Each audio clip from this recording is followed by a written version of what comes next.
Ho, ho, ho!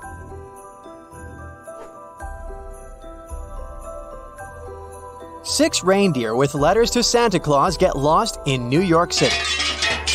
It's Christmas Eve, so they need to deliver the letters to the North Pole as soon as possible. A red-nosed deer named Rudolph is the strongest, so he should lead the sleigh. But unfortunately, all the deer are sunburned, so now everyone's noses are red. Out of the six, Gilly is the shyest. Tilly jumps the highest. Willie likes to watch Tilly and follow him. Billy prefers to stay close to the ground. Lily and Rudolph are split by one deer, and Rudolph doesn't want to deal with Willie. Which one of them is Rudolph?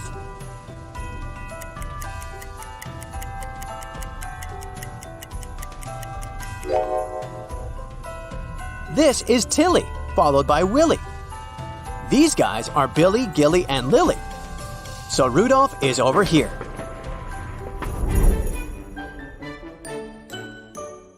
Welcome to the North Pole. You've just landed in a beautiful Christmas village. Can you spot the real Santa among these six guys?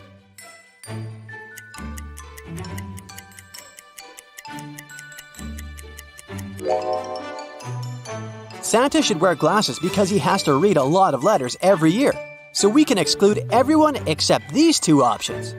Among them, only the guy on the left has a tummy, so he's the one we're looking for. You show Santa the lost letters. He's very upset. No one should stay without gifts. We've got to hurry up. But Santa's legs hurt after a bad workout.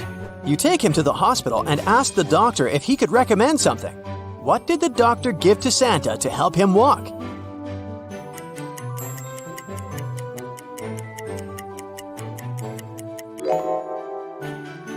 A candy cane.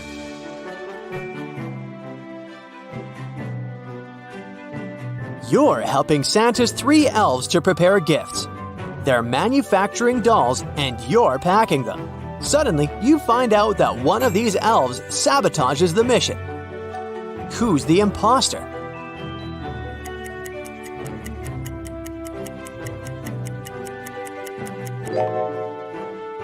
Only this elf assembled the doll incorrectly. Its legs are turned out, so he's the evil one.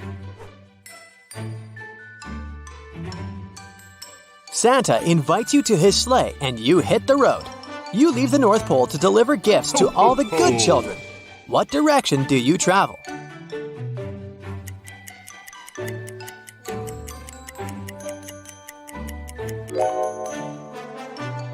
The only direction you can travel from the North Pole is south. On the way, Santa tests your knowledge of Christmas songs. He asks you to turn on the following song. Can you encode its name?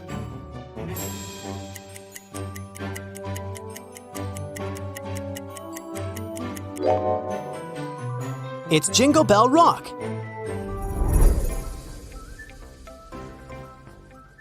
What about this rebus? Can you guess the song?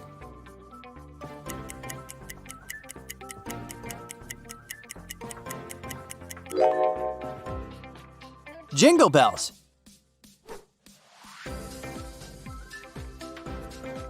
Let's see if you can crack this one.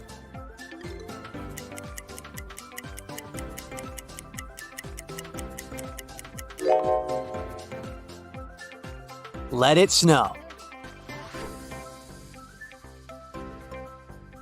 And the final one.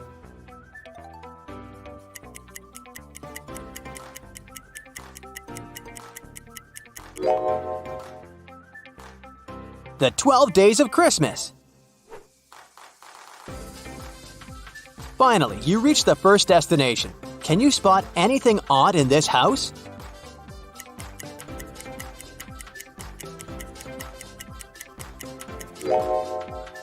Take a look at the fireplace. There are bowling pins instead of firewood.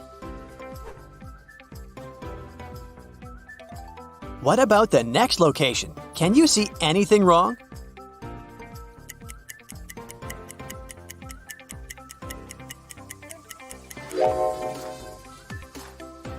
there's no tree trunk. Can you spot anything weird here?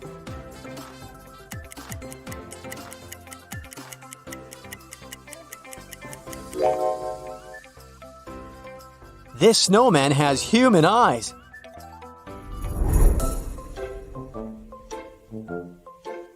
Santa arrives at the mall to meet his fans. During the show, a huge plastic Christmas tree falls down on an elf. Santa calls the ambulance and begins his own investigation. He finds 3 suspects: a guy wearing a Christmas sweater with a big star, a lady wearing a fluffy, sparkly scarf, and a lady with green hair. Who's responsible for the accident?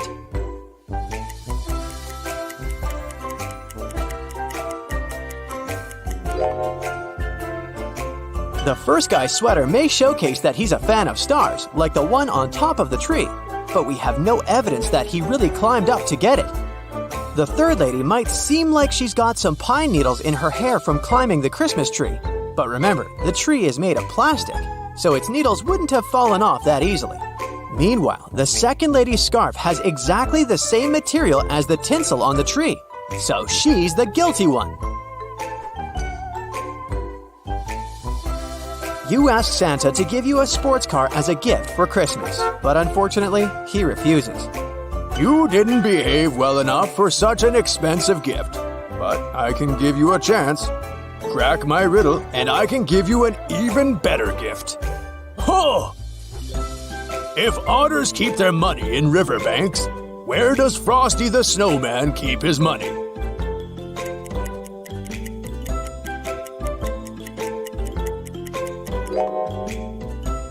He keeps his money in a snowbank.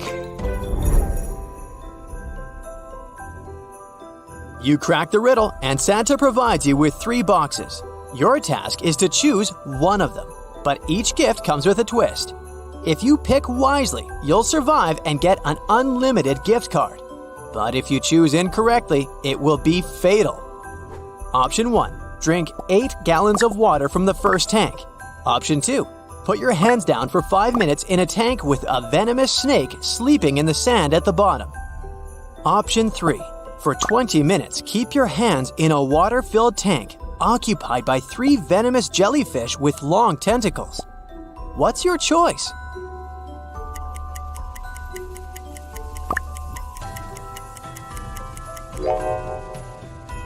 You wouldn't want to drink 8 gallons of water. This amount is fatal for any human being. Contact with venomous jellyfish can also be dangerous.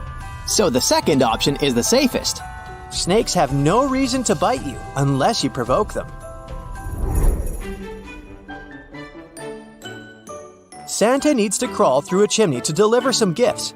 There are 3 houses. The first chimney is totally covered in snow. The second one has no snow at all. The third one is covered with snow and has a small hole in the center. Only one of them is safe to climb. Can you guess which one?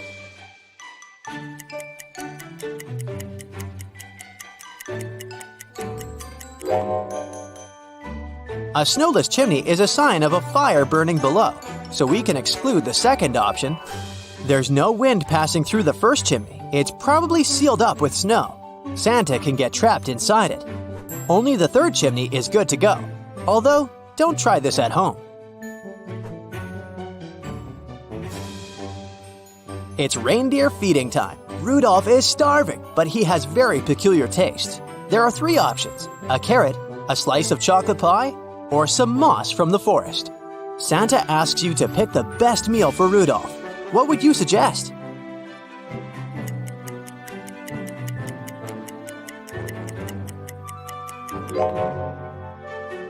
Rudolph can choke on the carrot, and like many other animals, reindeer will struggle to digest chocolate. The moss is the best option because it's one of the few foods available in the reindeer's natural habitat. You arrive at one last house to deliver the final gift. Unfortunately, Grinch has already been here and ruined all the Christmas decorations in the living room. He's a shapeshifter, so he turned into one of these 3 people. Bob says, "I was cooking a pumpkin pie in the kitchen and watching TV. I didn't hear anything suspicious." Jessica says, I applied my makeup in the bathroom upstairs. I had my earphones in, so I don't know what happened here. And Karen says, we ran out of firewood, so I left the house to bring some. When I returned, the living room was a mess. Can you spot Grinch?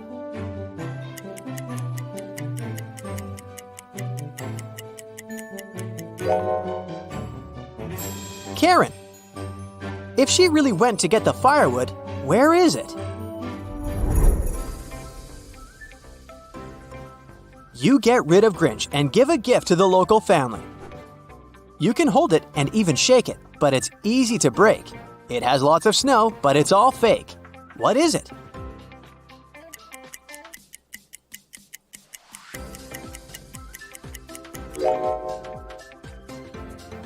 A snow globe.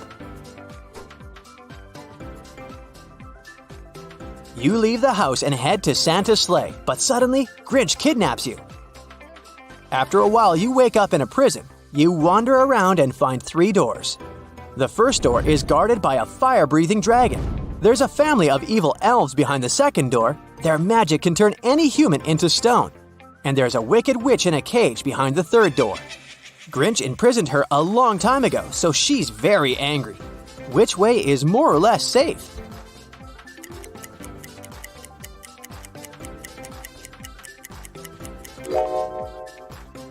The third one. The witch is angry, but not with you, with Grinch, so she'll be happy to help the enemy of her enemy.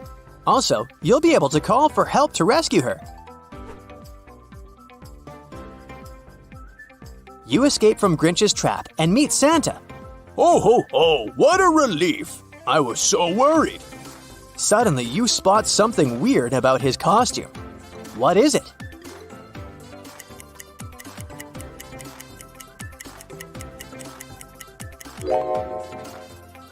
His right boot is missing a buckle. It's time to say goodbye to Santa. He offers you to crack one last riddle. What is always right in front of you, but you can't see it?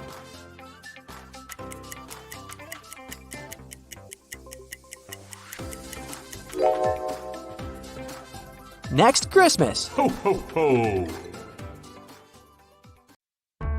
When you were 10 years old, your parents finally revealed the harsh truth to you. Santa is not real.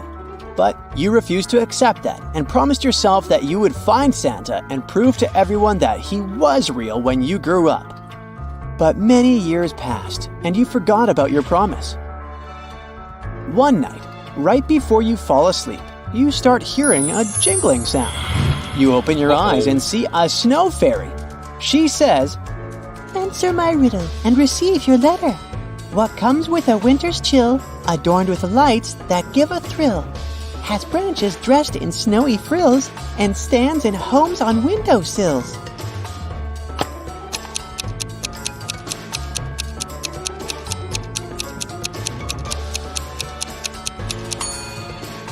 The answer is a Christmas tree.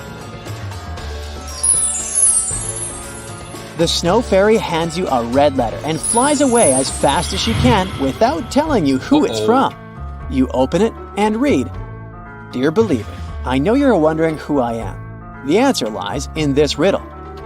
I journey forth when stars are bright, in a cloak of night, not a sound in sight. Bringing joy from lands afar, on my sleigh I soar, neath the polar star." Can you figure out who wrote the letter?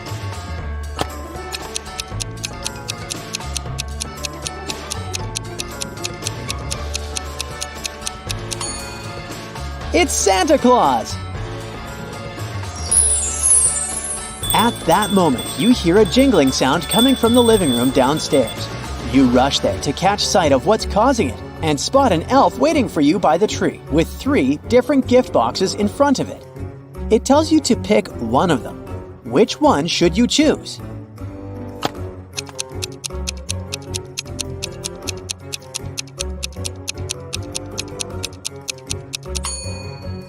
Take a look at the tag attached to the first gift box's ribbon. It says, "Delivered to Thomas Kirtland, age 9.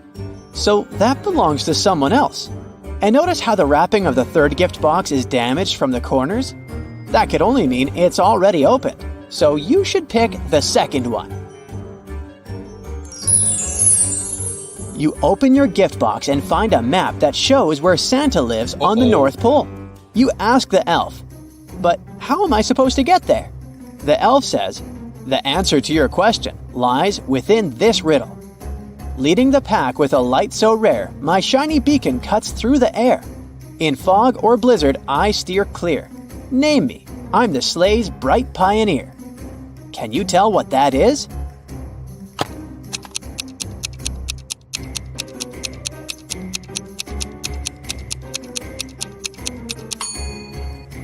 The answer is none other than Rudolph the Red-Nosed Reindeer. Rudolph flies you to Santa's house on the North Pole, but as soon as you land, you realize that you made one huge mistake that might put you and this whole mission into danger. What is that?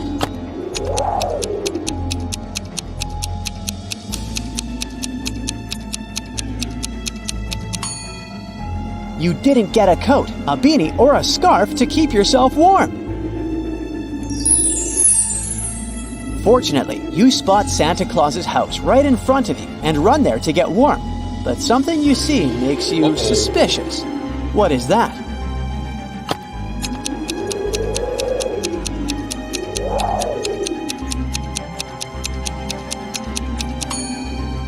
The door to Santa's house is open even though there's a snow blizzard outside. That doesn't seem normal at all. You hesitantly enter the house and start hearing screaming coming from the end of the hallway. You rush there to check what's going on and find out that there's a door. Unfortunately, it's locked with a 3-digit password padlock. Behind the door is Mrs. Claus asking for your help to free her. Luckily, there are clues around the place about the password. Can you spot them and unlock the door?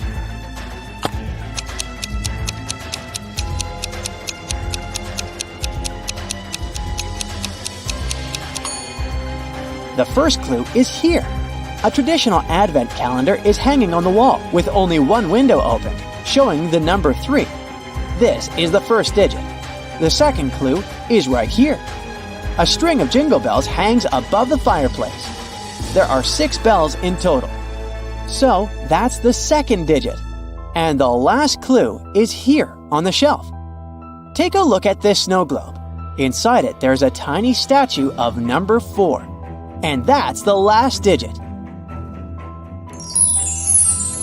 Once you free Mrs. Claus, she explains to you that the original Santa has been tied up for many days now in the North Pole prison, while the evil Krampus pretended to be him. She hands you a magic key and asks for your help to save him and the holiday. So you set off to this prison, with the right clothes this time. You spot the scary building ahead, and there are 3 different ways that will lead you there. Which one should you choose? A. The icy tunnel. B. The frozen forest. Or C. The snowy bridge.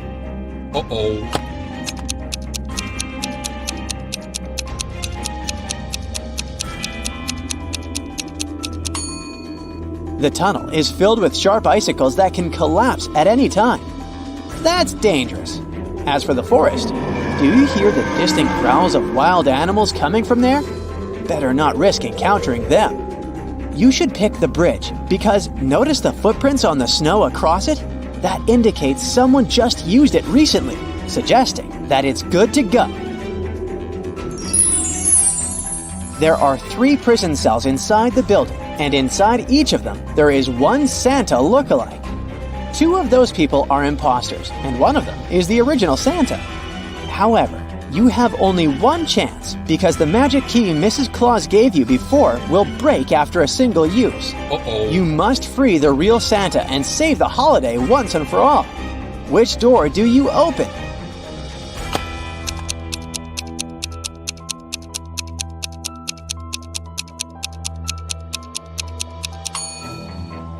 The Santa behind the second door wears a pair of round spectacles. While he fits the image of Santa, his spectacles don't have any lenses in them, which suggests they're more for show than for use. As for Santa behind the third door, Do you notice how his beard slightly shifts when he moves? So, it's just a well-made fake. So you should free the Santa behind the first door. Congrats! You just saved Christmas. And hey, Santa is real indeed. Johnny and his family arranged a photo shoot to prepare this year's Happy Holiday card. The photographer took 3 photos of them. But when they checked them, there was something weird in all of the photos. Take a look at the first photo they took in the living room. Can you tell me what's weird here?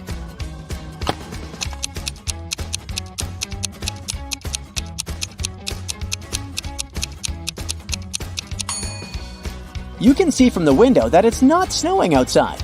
But check the mirror on the wall here. You can see snow on the reflection of the window. Now, look at the photo they took in the backyard of the house. What's strange here?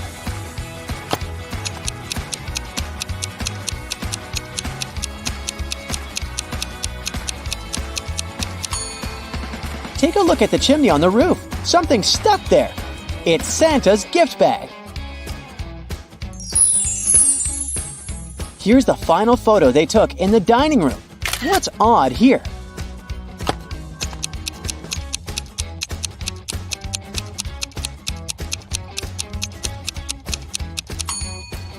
Take a look at the long velvet curtains here. Someone's hiding behind them, but they didn't do a good job. You can see their feet sticking out. Let's just hope it's Santa. Janine's boss was leaving the town for the winter holiday, and she wanted Janine to take care of her mansion while she was gone. Before leaving, she mentioned a security code, which once entered into the system would activate an electrified gate to keep out intruders. During a snowstorm, Janine noticed burglars approaching the mansion, but realized she had forgotten the code. Oh no! Luckily, her boss also left her a clue which read, "When trees are bare and skies are gray, nights lengthen to outlast the day. In this time, the cold winds whisper. What brings this frosty, chilling picture?"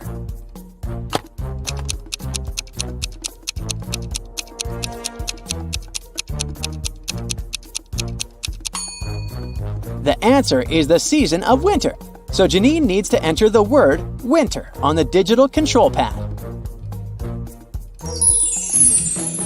Nellie, Peter, and Orly rented a country house to celebrate the holiday season together. Unfortunately, the owner of the place forgot the presents he got for his family inside. But when he came back to get them, there were no presents. Assuming they got stolen, he called the police. Once she arrived, she asked all 3 friends what they were doing when the robbery took place. Nellie said she was watching the TV in the bedroom. It was so loud that she didn't hear anything. Orly said she was decorating the Christmas tree with the ball ornaments in her hand. And Peter said he was building a snowman outside and didn't know what was going on in the house. Can you tell who's lying?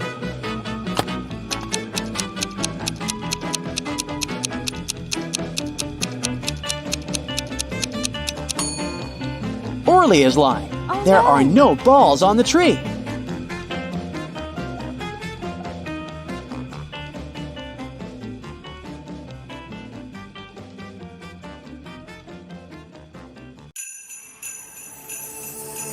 It's Christmas time, and I have fun wintry holiday riddles for you to solve.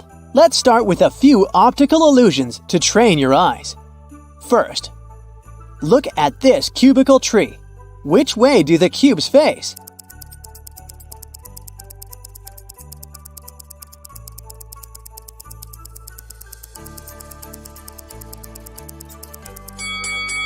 Both ways, actually, depending on how you look.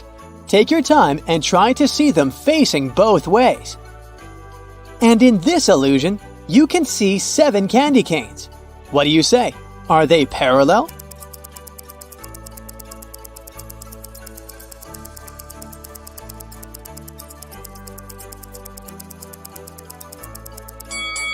The diagonal lines make it way trickier. It definitely doesn't look like the canes are parallel, but they are. If you don't believe me, take a ruler and check for yourself.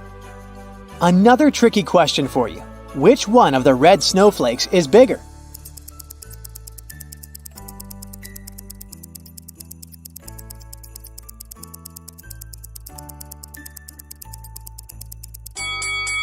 A trick question yet again.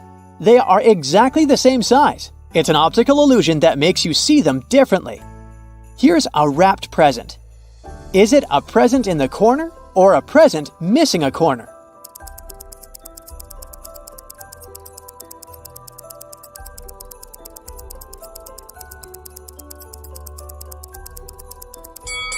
Again, it can be both. Try to see it. There's the third way. 2 presents, one big and one small, next to each other. Now, how about you try to guess emoji-coded holiday movies? I'll give you a combination of emojis, and all you have to do is guess which movie it represents. Let's go. Here's the first one.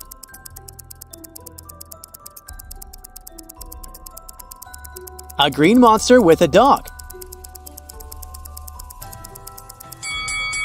That's for sure the one and only Grinch. So the movie is The Grinch. Okay, good job. Here's the next one. Another holiday classic.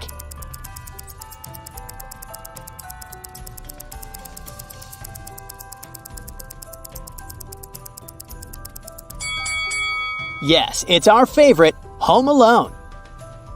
This one's a bit harder, but I think you can crack it.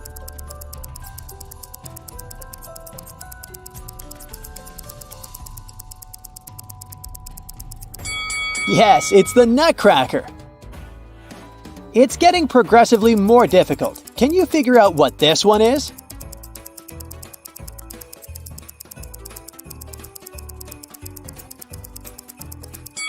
It's the Polar Express, of course. Have you seen it? How about this one? Does it ring a bell?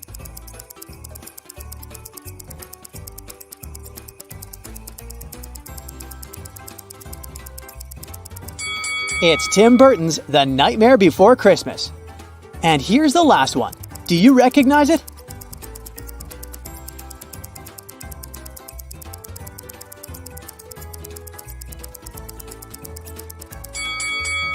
Well, that's pretty straightforward. A holiday elf can only represent another holiday classic, Elf.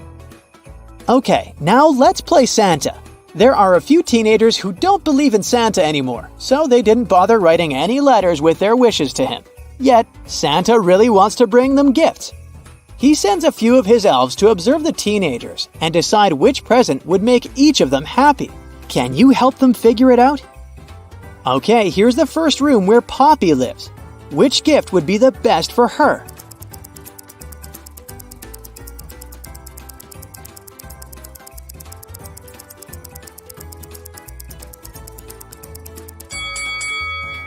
It seems she likes beauty contests and makeup, so a makeup kit will be a good fit for her, don't you think? This is Arwen's room. What is the best possible gift for her?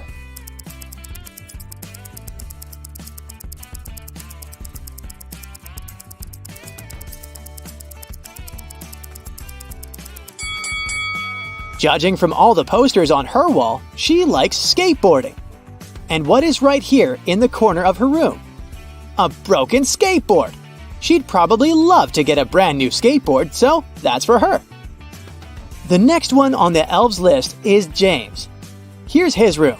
Is there anything that will help you decide the best gift?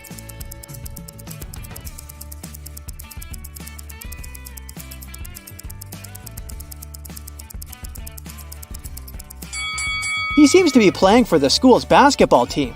So how about a basketball? Could be nice. The next person is Leah. Here's her room. What do you think Santa should get her?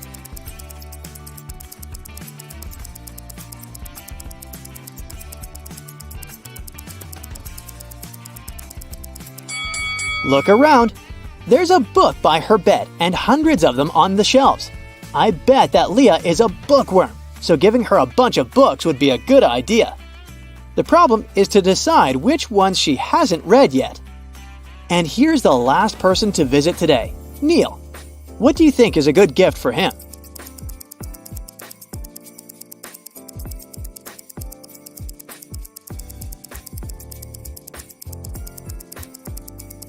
Well, Neil is obviously an artist, so some art supplies would be a go-to for him, right? Okay, great job! How about a few riddles? You can find us both in Harry Potter and in the Lord of the Rings books. Without us, there would be no presents during holidays. Who are we?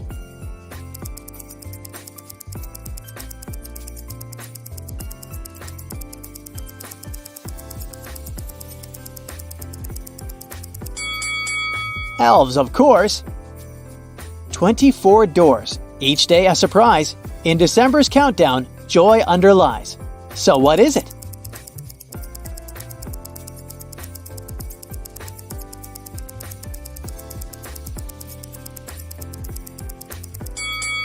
It's an advent calendar. I have two colors. I'm minty yet sweet. So what is it?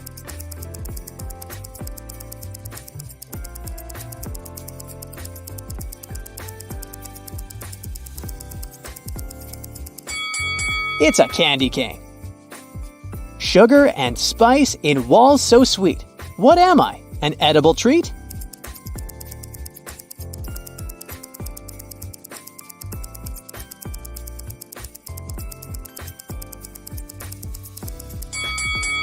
A gingerbread house. I fall in the winter but never get hurt. What am I?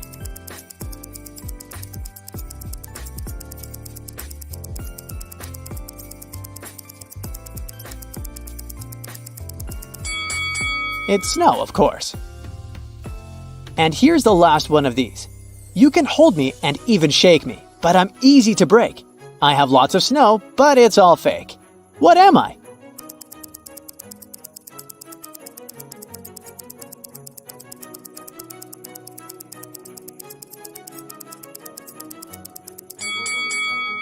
And that's a snow globe. It was the winter holiday season, and Esme went for a walk in the forest. Of course, she got lost. Gladly, she found a witch's house, walked in, petted a cat, and asked the witch to take her home. But the witch wouldn't do it for nothing. I will let you go if you solve a riddle. Look, I've got 4 frogs. Here are the names of the 3 of them: Carol, Eve, and Christina. What is the name of the 4th one? Alice, Jane, or Holly? Can you help Esme?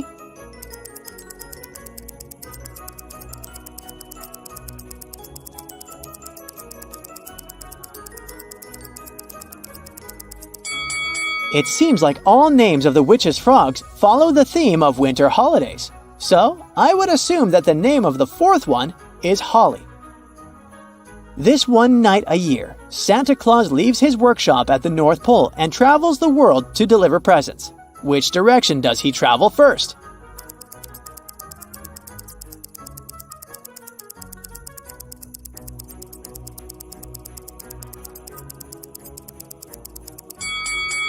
Santa lives at the North Pole, so whenever he goes, the only way to travel from there is south.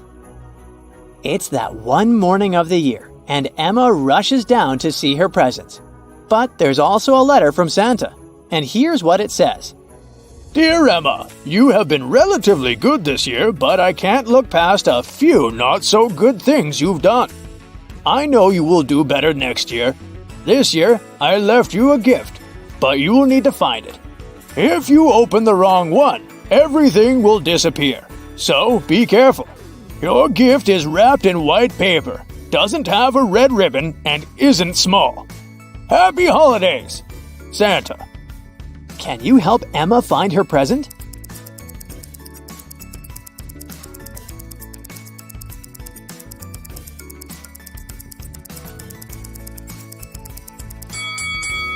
It's this one right here. White, gold ribbon, and big. Noelle is obsessed with holidays, and every year she wants to do as many Christmas activities as possible. Can you find all holiday-related objects in her house? Let's start with the bedroom. You need to find a gingerbread house, a candy cane, a Grinch costume, some wrapping paper, and paper snowflakes.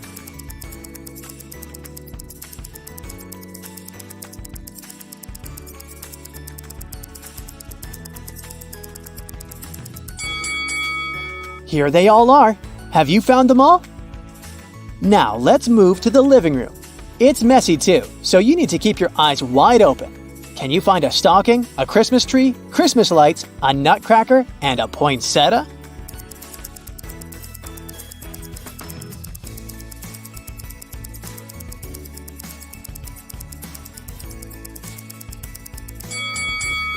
There they are!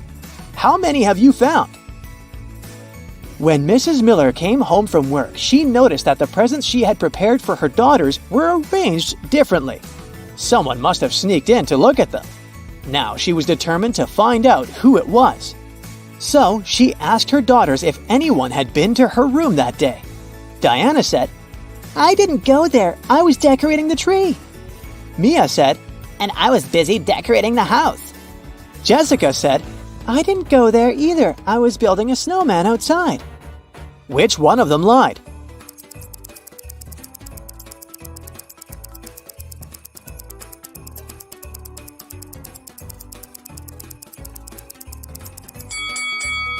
It was definitely Jessica. There is no snowman outside, and there aren't even any footprints in the backyard, so no one has been there in a while. A similar situation happened with Mrs. Miller's friend, Mrs. Jones. Mrs. Jones had 3 sons, and she noticed that someone had sneaked in to look at the presents while she had been shopping. Here's what her son said. Jake said, "I was busy wrapping presents I got for everyone. Here they are." Noah showed the cookies he made. "I was baking these cookies the whole time and never left the kitchen." David said, "I was outside shoveling the driveway." Which one of them sneaked in?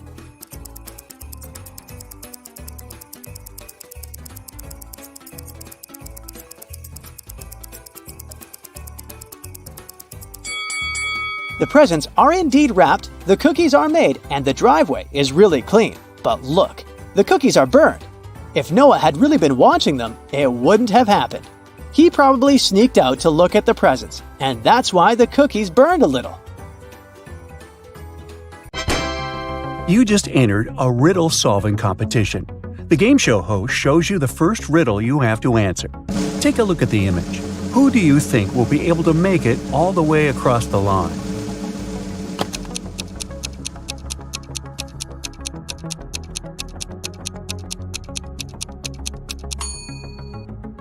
Let's face it, it's the man on the left.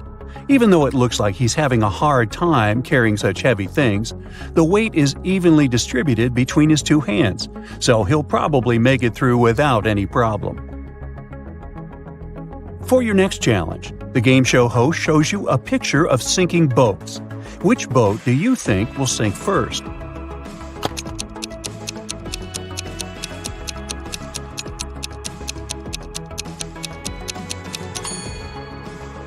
The first boat has 2 holes in it, but somehow it has way less water inside. The second boat only has 1 hole, but look at the amount of water that's gotten inside. It's definitely the second boat that's going to sink first. Since you passed the first 2 rounds, the third one gets a bit harder. Ken was riding on his rollerblades when he fell down and hurt his head. He woke up in the hospital, only to find that 3 Barbies were waiting for him. Take a look at the image. Can you figure out which Barbie is actually Ken's girlfriend?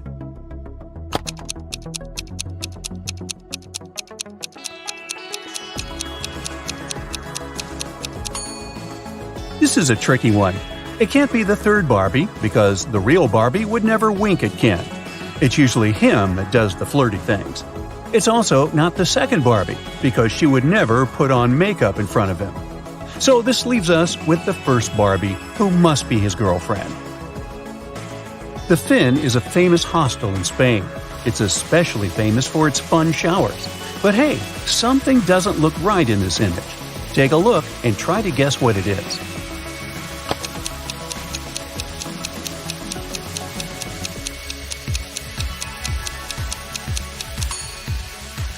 The woman on the right is squeezing a ketchup bottle instead of a shampoo bottle. That's definitely weird, huh? For the final rounds, the host picked out a few written riddles for you. The first one is, I speak without a mouth and hear without ears. Am I a microphone, a phone, or an echo? What would you say?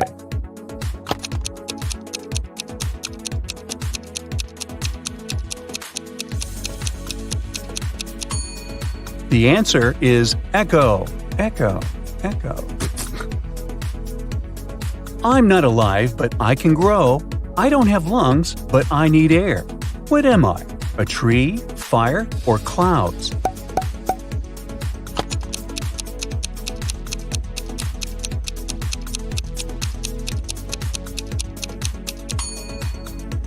The correct answer is fire. Way to go if you chose that. Now, Carol was invited to a Halloween party in an abandoned house. Her friends asked if she was up for a challenge, and she said yes. Soon enough, she was locked inside a room. In this room, there was one door and 3 light switches next to it.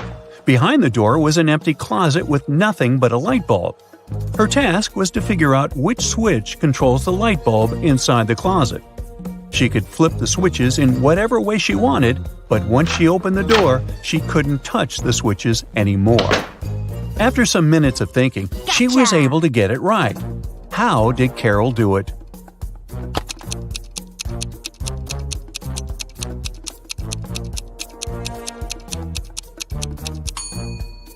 Okay, let's go step by step.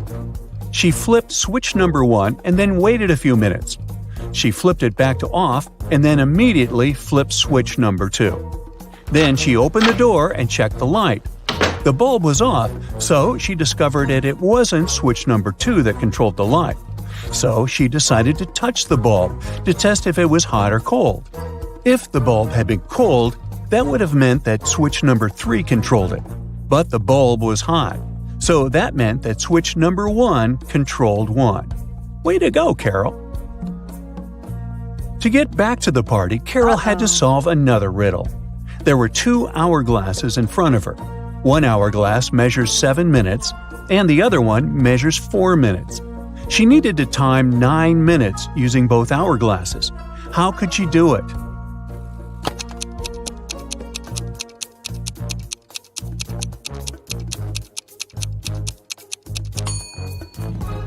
First, she turned both hourglasses at the same time. By the time the 4-minute glass finished, there were still 3 minutes left on the other one. She flipped the 4-minute glass again. When the 7-minute glass was empty, there was 1 minute left on the other glass. And once the 4-minute glass emptied again, there was 1 minute's worth of sand at the bottom half of the 7-minute timer. She flipped it over again, so there was 1 minute worth of sand on the top of the glass. And when the 7-minute timer finally emptied again, 9 minutes elapsed in total. Anna sat down to watch her favorite TV show. She made some popcorn, turned on the TV, and nestled comfortably to binge-watch an entire season. Her cat Pepper sat down next to her, but after 5 minutes of screen time, Anna suddenly passed out. Look at the image. Can you guess what happened there?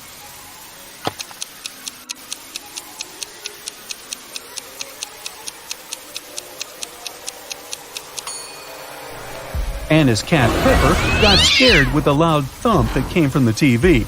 It jumped on top of Anna and it scared the life out of her. That's why she passed out. Take a look at this scene. Who do you think has the best chance at survival?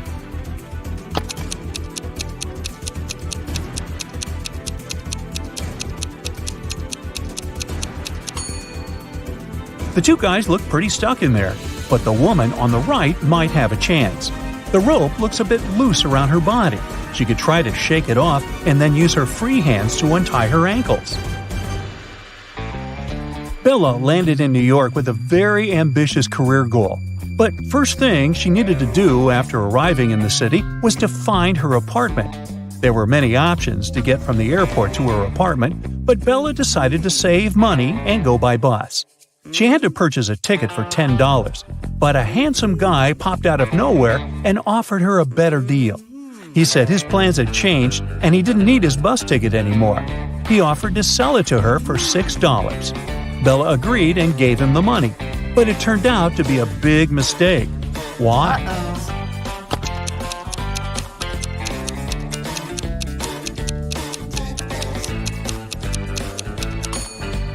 Take a look at the current date on the screen of the vending machine.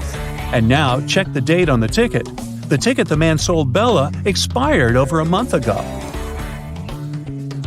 Finally, Bella managed to arrive in Manhattan and find her apartment. She was sharing a house with 3 other women. Bella introduced herself to them and went to settle in her room. She left her belongings on her bed and went to take a shower. When she stepped out of the shower, Bella noticed that her laptop was missing. She got furious and decided to interrogate all of her new roommates. Sarah said she had gone out to get a cup of coffee. She even told Bella to ask the doorman of their building since he had seen her leave. Kelly said that she had taken an afternoon nap with her headphones on. She said she hadn't heard or seen anything strange going on inside the apartment. Shannon said that she had gone to the building's rooftop to take some pictures of the city, since she was a professional photographer. Can you tell who's lying here?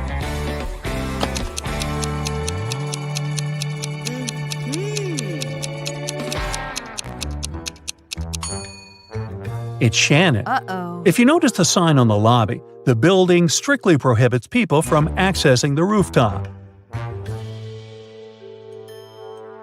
Alfred is a supermodel and he just landed his dream job. The biggest magazine in the country invited him to be on the cover of their latest issue. On the day of the photo shoot, he arrived early in the studio. After finishing with hair and makeup, he looked in the mirror and screamed, "Oh no!"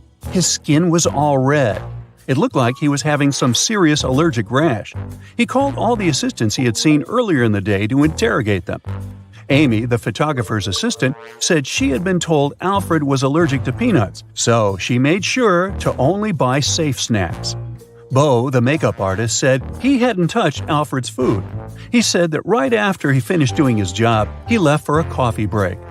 Mary, the cleaning lady, said that she knew how sensitive models could be, so that's why she had only used organic and hypoallergenic products to clean his dressing room.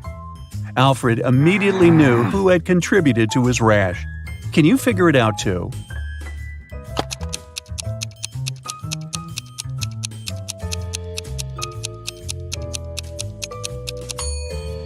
It was definitely Bo. Sure, he didn't have access to Alfred's food, but he was the only one who touched Alfred's face that day. Liv was recording a dance routine for her social media page when a huge portal opened up and swallowed her whole. The next thing she knew, she was stuck inside a big cavern. Out of the blue, a great genie appeared. He told her that she would only be allowed to leave if she figured a way out by herself. As soon as he disappeared, she saw that there were 3 buttons on the wall. There was a red, a yellow, and a green button. On the floor, there was a note that read TDUPT, RNOR, EHEB, and SST. She clicked one of the buttons and managed to open a door on the wall. Can you guess which button she chose?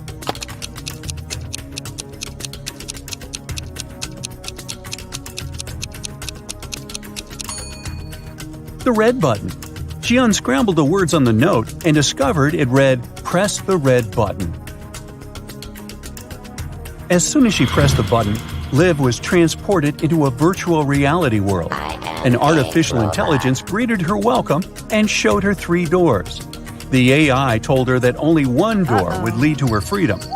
It told her that behind the first door, there were hungry Pac-Men waiting for someone to walk inside. Behind the second door, there were cursed rollerblades. Once you put them on, you'd never be able to take them off. Plus, they had a will of their own and ended up taking you to some pretty dark places. Behind the last door, there were flying fuzzy creatures with laser eyes that would burn anything they came into contact with. Which door do you think Liv should use to escape?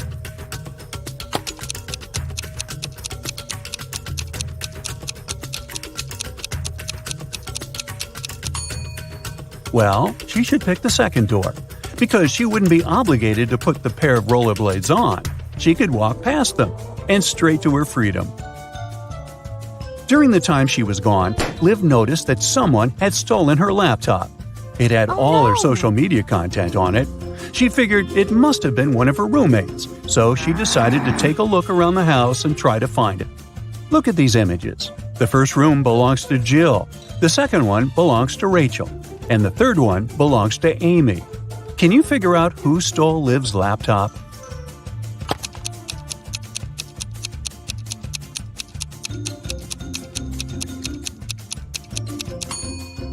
If you look closely, Rachel's cat is sleeping on top of something that really looks like a laptop.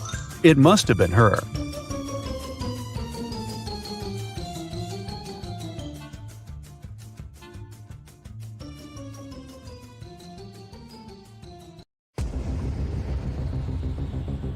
Matt buys a new house. In the basement, he discovers 3 signed boxes and a note.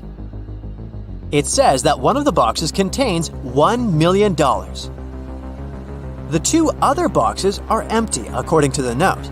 Only one of the 3 messages written on the boxes is true. On the first box, it said that the cash is not there. The second box has a similar message: the cash is not here.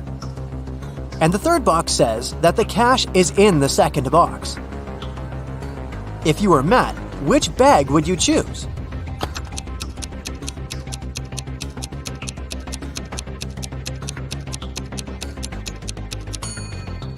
Matt should choose the first bag, as we know only one of the clues is true. So the money should be in the first bag. Matt walks out of his house and goes to the garden. He pulls out his right hand.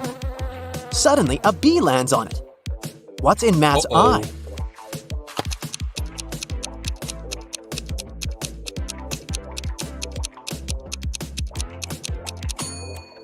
Beauty. Why? Because beauty is in the eye of the bee holder. Matt returns home and figures out that someone has broken into his house, and the thief has just left. How did Matt figure this out?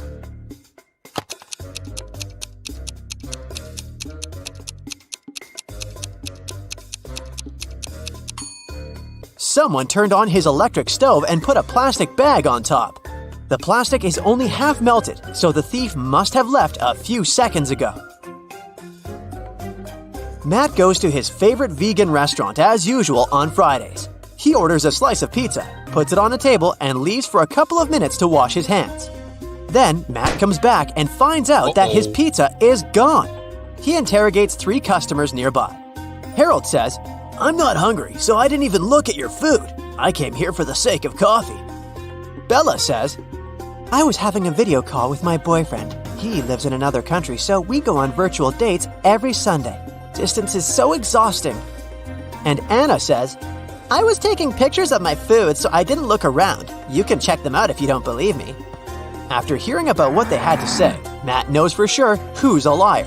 What about you?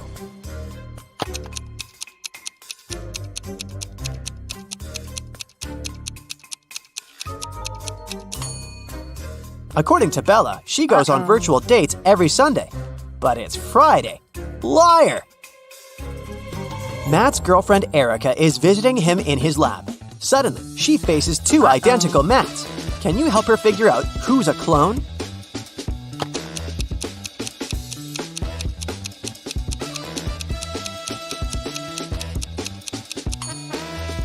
The guy on the right has a scar on his arm. Meanwhile, the clone doesn't have any because his skin is brand new. Matt goes to the mall and buys a bat and a ball for $1.10 in total. The bat costs $1 more than the ball. How much does the ball cost?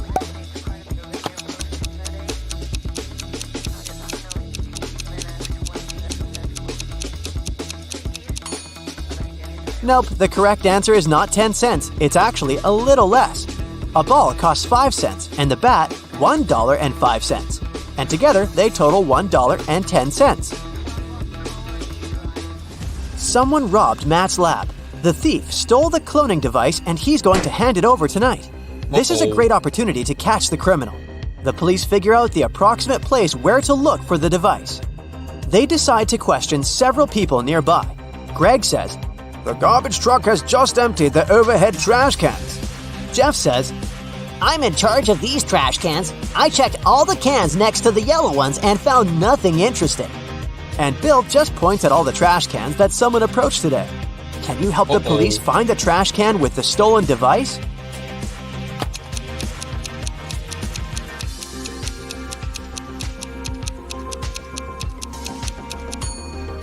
First of all, we need to calculate the top cans. And now let's check all the remaining trash cans which people were approaching. The next step is to remove those next to the yellow ones. And here it is, the trash can we've been looking for. After the robbery, Matt decides to lock his lab door with a password. There are 4 buttons with different images: orange, banana, apple, and tomato. Can you guess which button opens the door?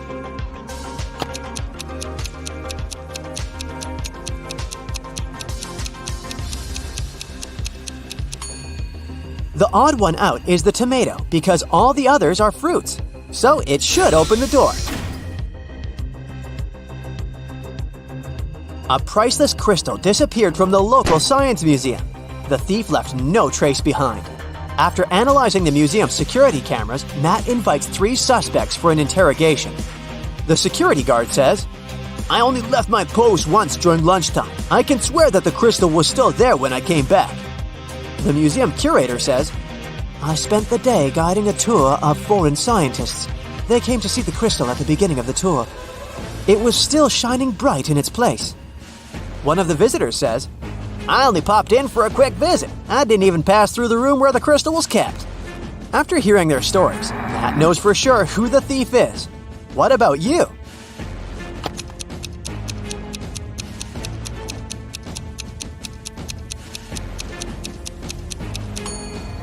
It was the visitor. He hid the crystal in his sleeve. Matt's brother Greg arrives at his house to eat together.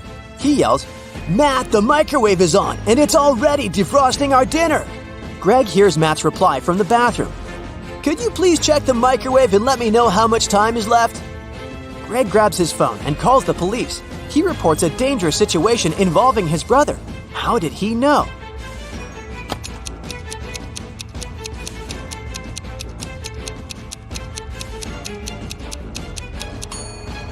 Greg is blind, so his brother would have asked him to look at the microwave because Matt knows that Greg can't see. This made Greg suspicious, and that's why he called the police. The next day, Matt wakes up in a secret abandoned lab. He wanders around and finds 3 doors leading to freedom, but each door is hiding an unpleasant surprise. Here's a creepy monster sitting in a cage behind the first door. It's very hungry and angry. There's a bunch of venomous snakes crawling behind the second door, and the lights are off, so Matt won't be able to see them. And behind the door, there's a huge fire. Which way is more or less safe?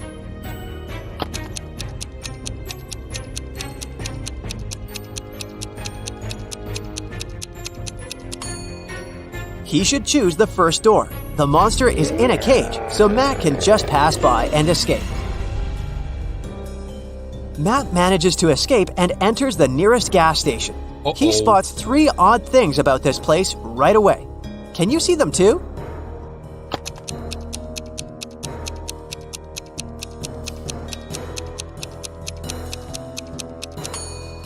The poster with the engine oil advertisement offers a 0% discount. The cashier has an octopus tentacle instead of hands. See this package of chips? It says they have the flavor of spiders. That's weird. The cashier agrees to help Matt get home if he manages to solve his riddle. I came first on Earth, but second in heaven. I also come twice a week, but I'm found just once a year. I stay away for months, but you can find me in February. What am I?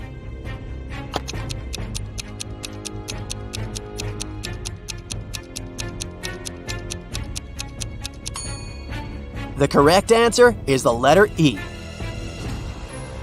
Matt returns home and finds out that someone has left homemade cookies on the kitchen table. He examines all the doors and windows. He finds no signs of a break-in. Matt decides to question 3 suspects who have a key. His mother says, "I spent all day with my yoga teacher, and my class ended 10 minutes ago, so I didn't have time for cookies." The plumber says, "I fixed the kitchen sink in the morning and left for home. Why would I bring you any gifts?" And Matt's girlfriend Erica says, "I visited your house a couple of hours ago to drop off some shopping bags and left for the gym. I didn't see any cookies." Who's lying?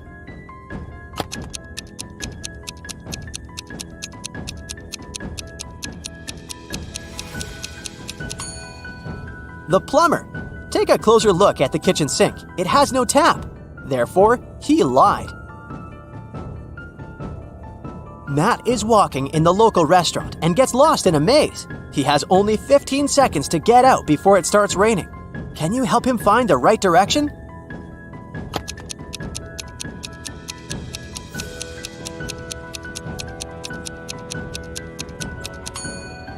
Ready to see the answer? Here's the correct route.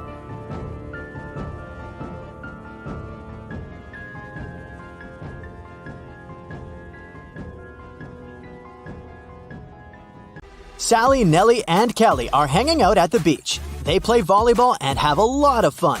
But then their ball flies away into the bushes. Nellie leaves the playground to bring it back, and she never comes back. Kelly and Sally look everywhere, but Nellie is gone. They begin to panic and call the police. Detective Bold arrives quickly, finds 3 suspects, and questions them. Bill says, I've been chilling here since morning, but I didn't notice anything. Kyle says, I arrived here just now, so I have no idea what's going on. And Mike says, I was diving in the sea and watching the corals. Can you figure out the kidnapper?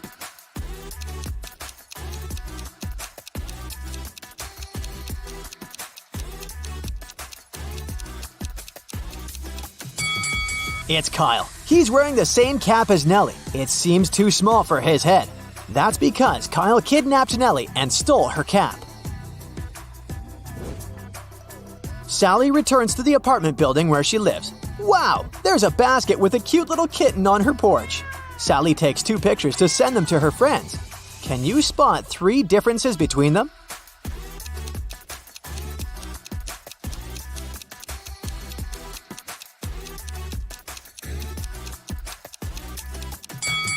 Here they are.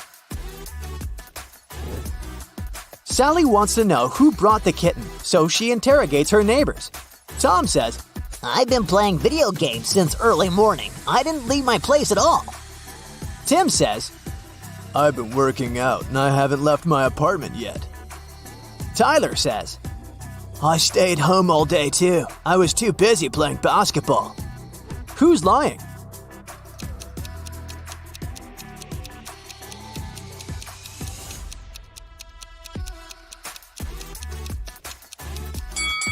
Tyler. He's playing with a soccer ball, not a basketball.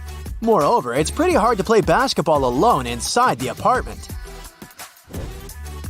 Sally goes to the supermarket to buy some milk for the kitten.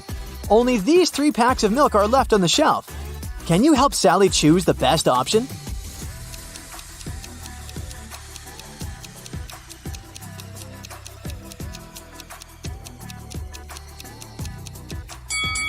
The second milk expired 2 centuries ago, and the third milk carton is bloated, which means that it has already turned sour.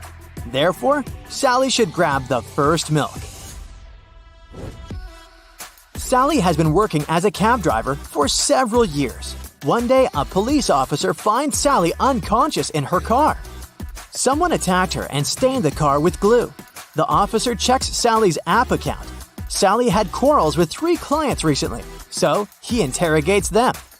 Rob says, I took a cab to the university. When we arrived, Sally asked me to pay extra money for parking, and we had a brief quarrel, but I wouldn't put my future career at risk for a couple of dollars.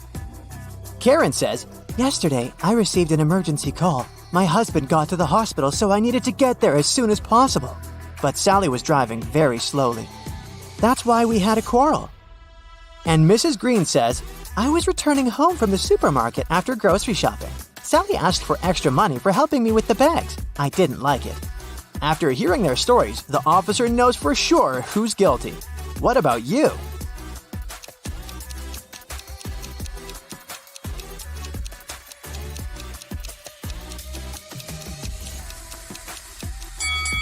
Take a closer look at Sally's car. It's parked near the hospital, which means that Karen's trip was the last one before the attack. Therefore, she did it. Sally is feeling much better and she gets back to work. She needs to pick up her client at a restaurant. Her app offers 3 possible routes, but only one of them will actually bring her to the desired destination. Can you guess which one?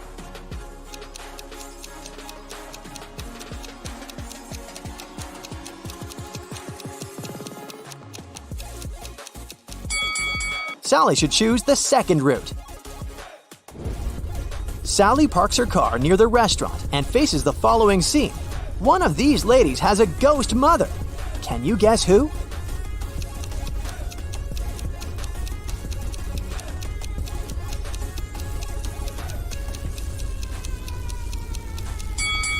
The second lady is a ghost mother.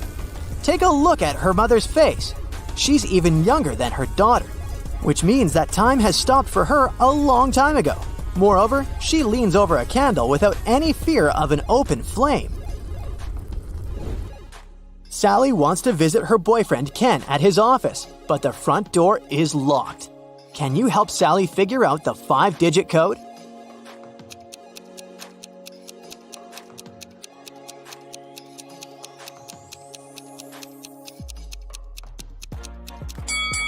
Let's take a closer look at these scratches.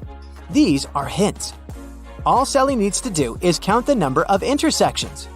So the code is 23504. Finally, Sally gets inside Ken's lab. He shows her a spaceship from another galaxy. Ken found it and managed to repair everything except the dashboard. How should these wires be connected to make it work?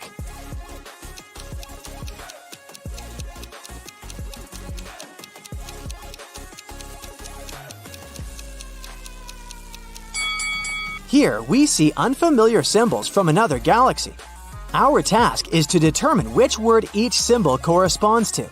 These dots are put in the same places as the tails of some letters. This way, we can find a match for each word and connect the wires. Suddenly, Sally gets sick. She has a headache and a sore throat. Ken only has 4 pills that are identical to each other. They don't have any cover or instructions. So there's no way he can identify which pill serves that purpose. The only thing he knows is that 2 of these 4 pills will cure the throat and the remaining 2 will help with the headache. Sally should take 1 of each kind to heal. What should she do?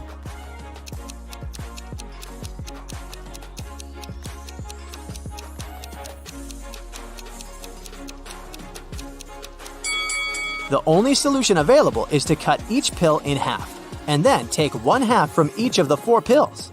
This way, she'll definitely have 1 pill of each kind. Ken offers Sally to live together. They begin to look for a new apartment and arrange 3 meetings with landlords. Each tells a story about their property. Mrs. Gray says, "I inherited this amazing apartment from my sister, but now I want to rent it for the long term because I'm moving to a farm with my husband." Oliver says, "I've been living in this property for 5 years, and it's in perfect condition. But now I'm moving abroad for work. So I'd like to find good tenants who will take care of it." And Rose says, "This apartment belongs to my mother-in-law. She lives in Europe and asked me to find new tenants." Only one of these landlords is trustworthy. Can you guess who?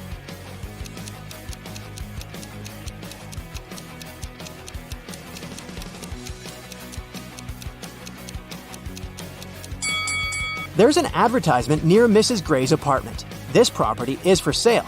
Therefore, she probably lied about the long-term lease. And now, let's take a closer look at Oliver's ceiling. It's leaking. Therefore, his apartment is not in perfect condition.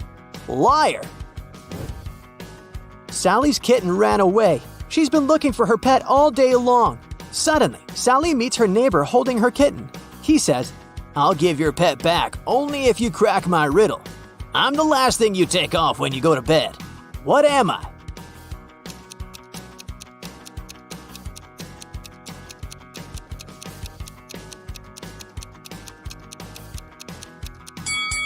Ready to hear the correct answer? I'm your feet, and you take them off the floor. Sally brings her kitten to the vet for a checkup. There, she meets 2 doctors, but only one of them is a real vet doctor. Can you spot who exactly?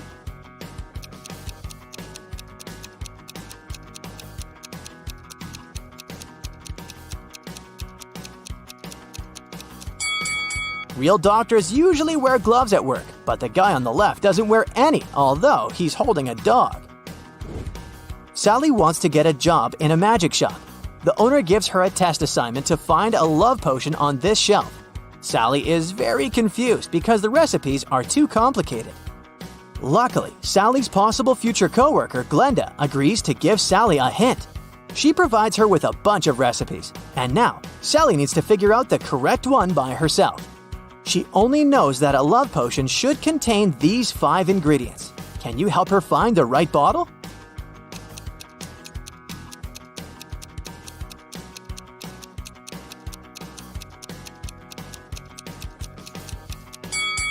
Only the third bottle has all the required ingredients, so Sally should grab it. Sally succeeds and gets the job. Now her task is to go to the storage and find a fake mirror. Can you help her?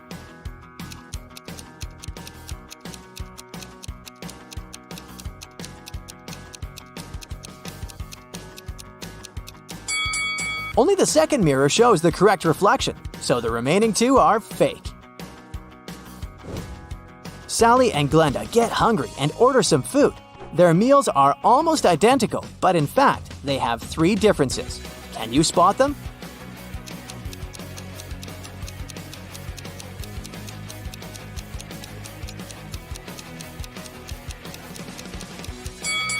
Here they are.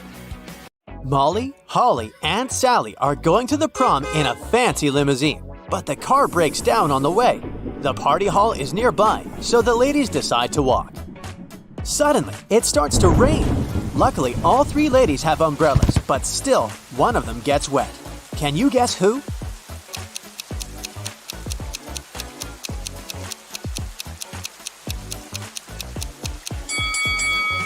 Holly. Her skirt is wider than the diameter of her umbrella.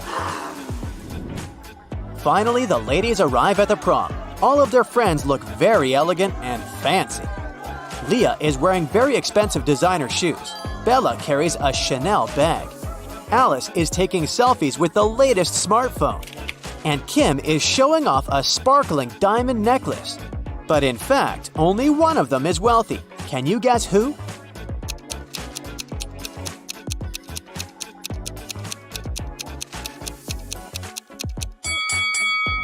Take a closer look at the logo. Bella's Chanel bag is fake. Leah's shoes are way bigger than her feet, so she probably borrowed them from someone else. As for Alice, the smartphone in her hand is not hers. It has Kim's name on it, so Kim is the richest person here.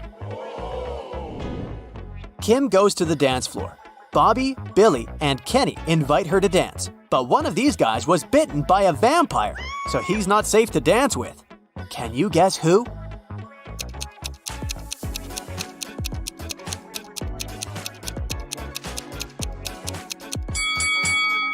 Bobby has a red mark on his shirt, but it's just lipstick. Billy's drinking something red, but it's just a cherry punch. Meanwhile, Kenny doesn't have any shadow, so he's a vampire. Kim goes to the ladies' room, but all 3 stalls are occupied. There's a robot inside one of them. Can you guess where?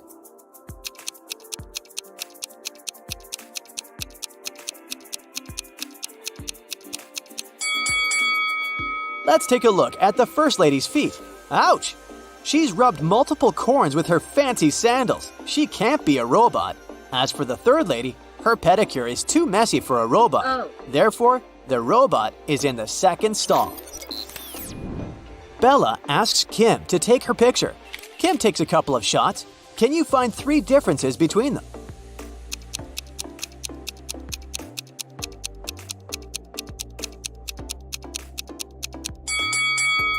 Here they are.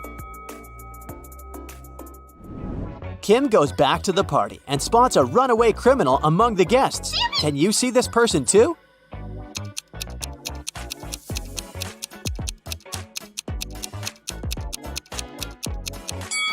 It's the show host. He's hiding a prison robe under his suit. At the party, Bella gets bitten by a vampire too. Kim takes her to the hospital. They meet 2 doctors in the lobby. One of them is an imposter. Can you guess who?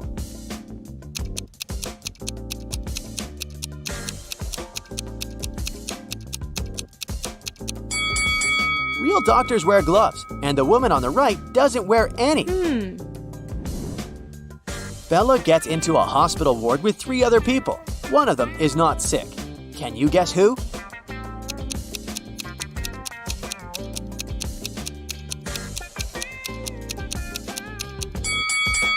The woman on the left looks perfectly healthy. She has her lipstick on and a glamorous hairstyle. Although her arm is broken, it doesn't mean that she's sick. Kim comes home from a long day. She's very excited to treat herself with a bubble bath. She's been dreaming about it all day. But someone used up all her bubble foam. Kim interrogates her family members.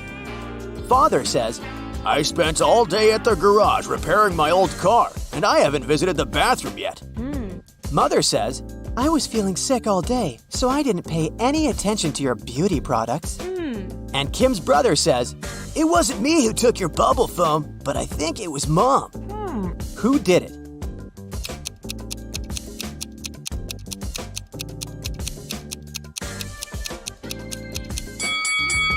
Take a closer look at Dad's beard. There's pieces of foam on it. Busted! The next night, Kim goes to a sleepover with her friends. One of them is a werewolf. Can you guess who?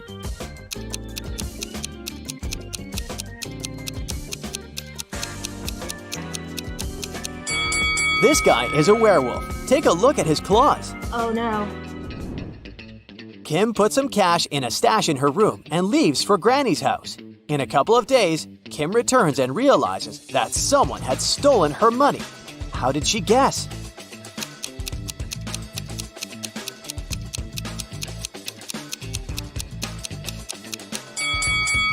Kim's stash was in this book. It was on the shelf when she left, and now the book is gone. Oh God. Kim runs to the living room and yells at her family. Who stole my book? Everyone swears to have nothing to do with the robbery, but Kim spots the thief right away. What about you?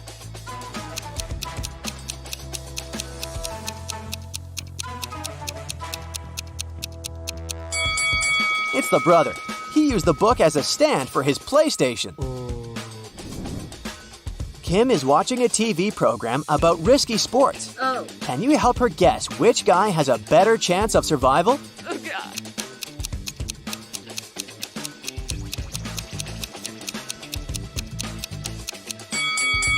The one who's falling into the snow has a higher chance to survive. Hitting the water can be tough, and he still needs to get out of the ocean.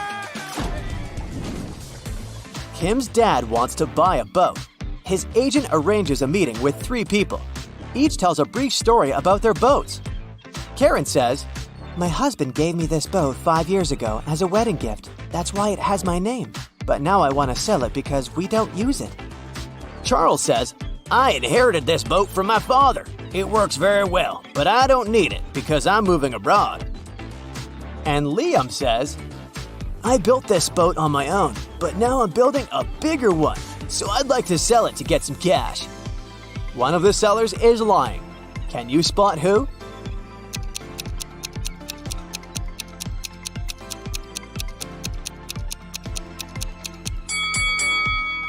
Take a closer look at the first boat.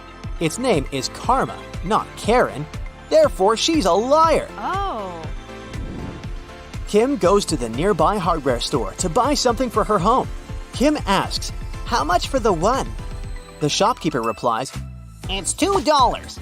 Then Kim asks, how much for 11? The shopkeeper replies, it's $4. And finally, Kim asks, how much for 100? And the shopkeeper replies, $6. What is Kim buying?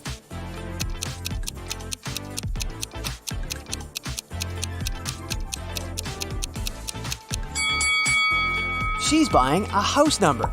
Each digit costs $2. Kim's cat, Fluffy, ran away. She's been looking for him in a forest all evening. Finally, she gets tired and heads home. But suddenly, she sees a witch's house on the way. Kim enters and faces the witch. Fluffy is sitting on her lap. The witch says, I'll release your cat if you crack my riddle. I have 2 besties who are identical twins. Emma was born in 2003 and Gemma in 2004. how is it possible?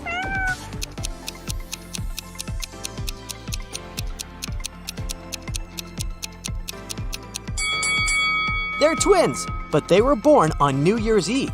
Emma was born right before midnight and Gemma right after midnight. The next day, Kim meets a handsome guy who likes puzzles. She asks his name, but instead of answering directly, the guy writes a date on a piece of paper. Can you help Kim figure out his name?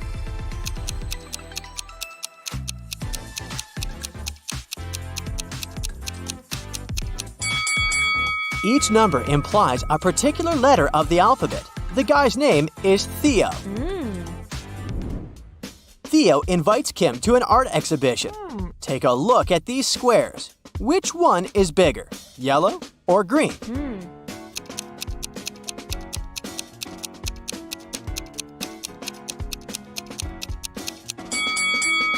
All these black and white squares usually confuse perception, but it becomes obvious that the green square is larger than the yellow one if we put them away. Kim asks Theo, "What month were you born?" He replies with 4 emojis. Can you guess the month?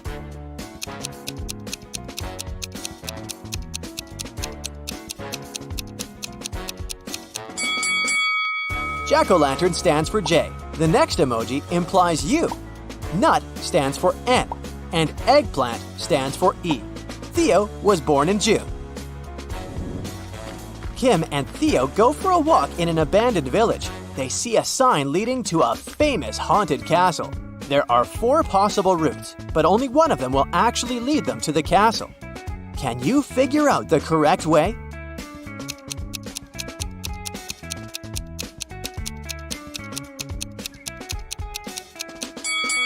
It's way easier to untangle this maze if you start drawing from the final destination.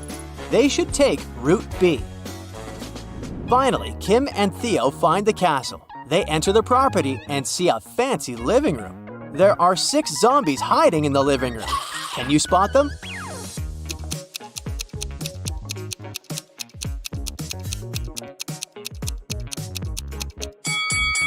Hello! The guys run away from the zombies and hide in the basement. They wander around and see 3 doors. Suddenly, the basement begins to get filled with water. Kim and Theo have to choose a door quickly to escape. But each door has a surprise. There's a tank with a family of sharks behind the first door.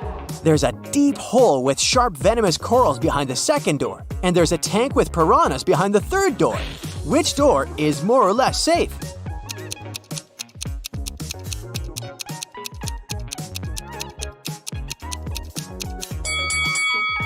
The second door. The basement is full of water, so they can swim over the corals. A mysterious, daring thief committed a series of bank robberies in the city. The criminal is acting with a unique style. He leaves enigmatic pictures with 2 symbols at each crime scene. Detectives are confused. But thankfully, a police dog helps them track traces and leads them to an old house in a creepy neighborhood. The detectives find 3 suspects, but each of them has a strong alibi.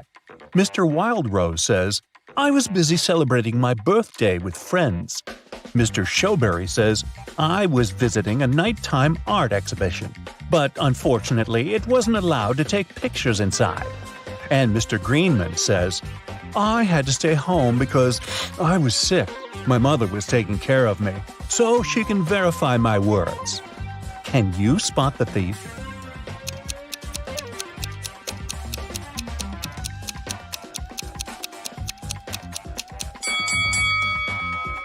Do you remember the picture of the crime scene? It shows a snowflake and a berry. This hint points to Mr. Snowberry. The detectives arrest Mr. Snowberry, but he finds a way to escape from his cell. The policemen are chasing him around a 2-story jail building. Mr. Snowberry hides on the roof and decides to jump off it. Can you guess why he decided to jump instead of climbing this tree?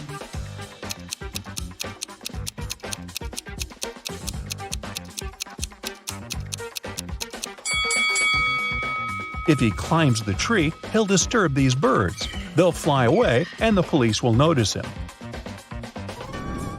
Mr. Snowberry jumps and blacks out.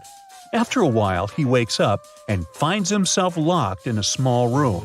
Mr. Snowberry looks around and finds a door. He tries to open it, but it's locked. He notices 3 buttons on the door. There's a circle on the first button, a triangle on the second one, and a square on the third button. He doesn't know which one he should press to unlock the door. Luckily, he finds a note with 3 numbers, 12, 4, and 8.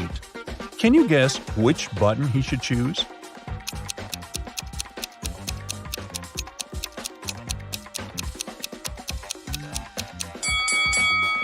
There's a clock right above the door, and it's here for a reason. If we draw lines connecting 12, 4, and 8, we'll get a triangle. So he should press the triangle button. Mr. Snowberry manages to escape. He's starving and makes a stop at a restaurant. The waiter brings 2 trays of food. There are 3 differences between these meals. Can you spot them?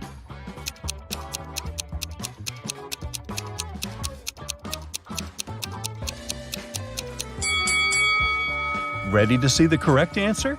Here they are. Yes! The policemen spot Mr. Snowberry at the restaurant. They begin to chase the criminal, and he hides in this street. Can you help them find Mr. Snowberry?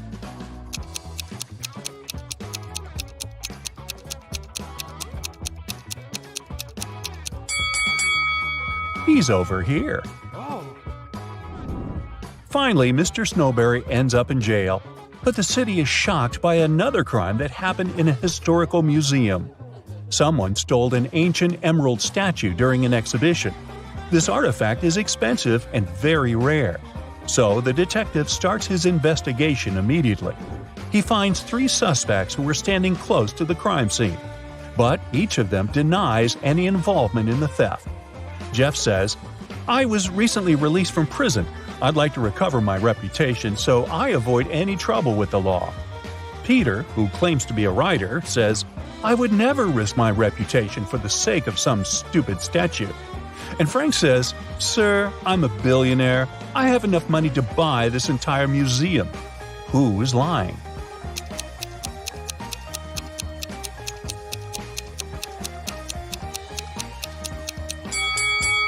Frank. He said he's a billionaire. Why would he wear a fake brand? Molly's kitten is missing. She's looking for her pet in the park and comes across these 3 strangers. One of them stole her kitten. Can you guess who?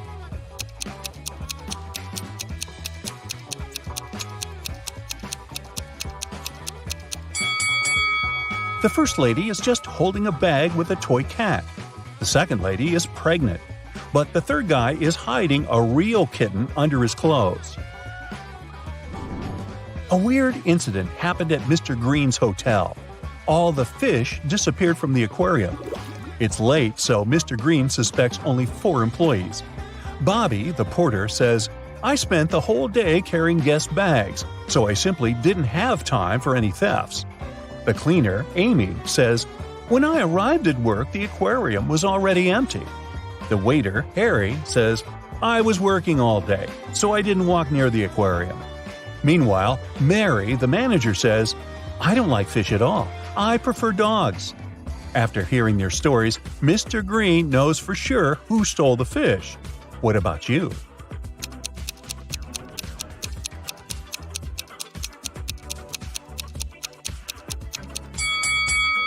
Take a look at the puddle on the floor. Seems like Harry has recently gotten soaked, probably because he was trying to catch the fish from the aquarium. Oh no! Lauren checks into Mr. Green's hotel. In the lobby, she meets 3 porters who offer to take care of her luggage. But only one of them is trustworthy. Can you guess who?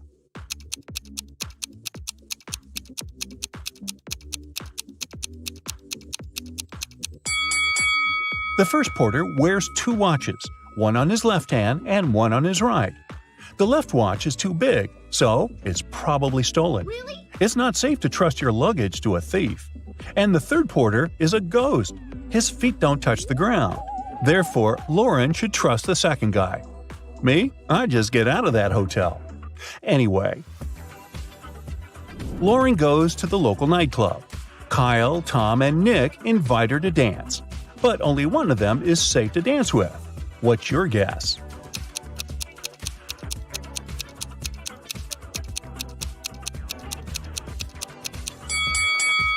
Tom wears a leather jacket with sharp spikes. He can accidentally scratch Lauren while dancing. Take a look at Kyle's feet. It looks like he's about to turn into a werewolf. Oh my god. Lauren returns to the hotel and finds out that someone stole her favorite necklace from her room. She runs to the lobby and faces 4 people: a manager, a janitor, a guest, and a porter. She asks, "Who stole my necklace?" But everyone swears to have nothing to do with the robbery. Can you help Lauren find the thief?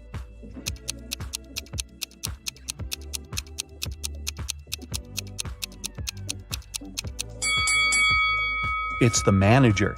She hid Lauren's necklace in her glass of water. What? The next morning, Lauren is having breakfast in the garden. Suddenly, somebody pulls a paint bucket prank on her. Take a look at the hotel guests. Can you figure out who did it?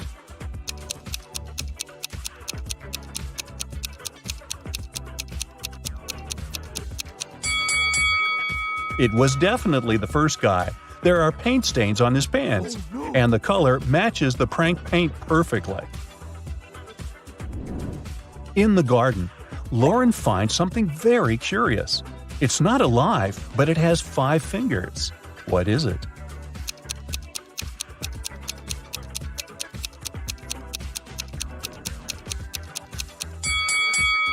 A glove.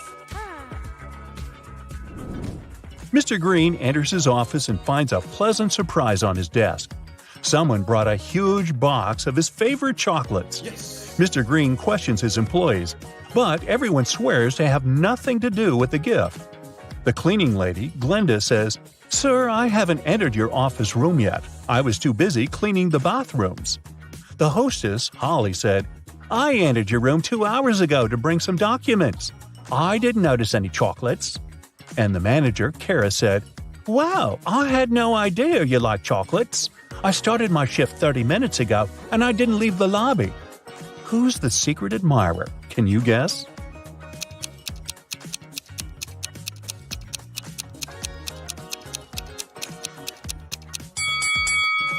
According to Kara, she didn't enter Mr. Green's office, but she dropped one of her hairpins on the floor. Mr. Green invites Kara for lunch at the local buffet. There are 4 meals that they can enjoy: pizza, pasta, salad, and sushi. However, some of these meals are not safe. Can you figure out which ones?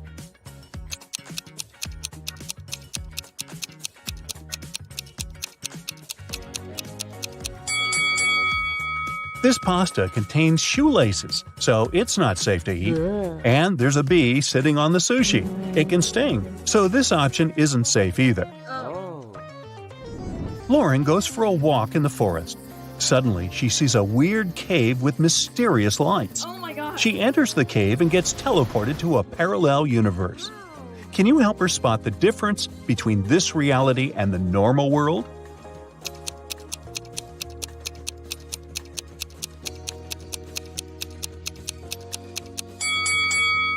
This lady is wearing shoes on her hands. Well, that's weird. Lauren meets a wizard who promises to send her home. But first, she has to crack his riddle. Spelled forwards, I'm what you do every day. Spelled backward, I'm something you hate. What am I?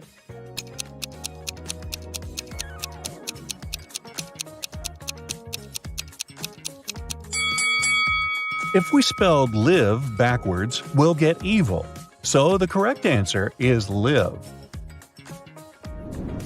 Harry and Larry are twins. They were born in May, but their birthday is in June.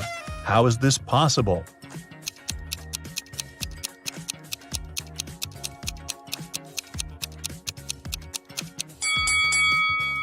Well, it's possible because May is a town.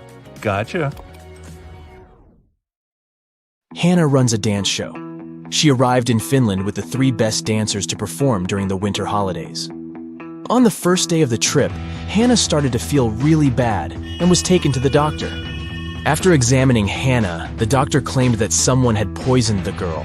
Hannah's manager flew in to interrogate each one of the dancers and find out if they'd had anything to do with what happened to Hannah. Kira said that she and the other girls had left the hotel early in the morning to explore the city. She also mentioned that Hannah had stayed behind to do a conference call in her room. Pam said she had spent the afternoon swimming at the beach, and that when she returned, she noticed Hannah was looking pretty bad. April said she decided to go to the museum all by herself since the other girls didn't want to join her. Hannah's manager noticed the girls' testimonies didn't match, and that it was definitely one of them who'd done it. Can you guess who is the culprit?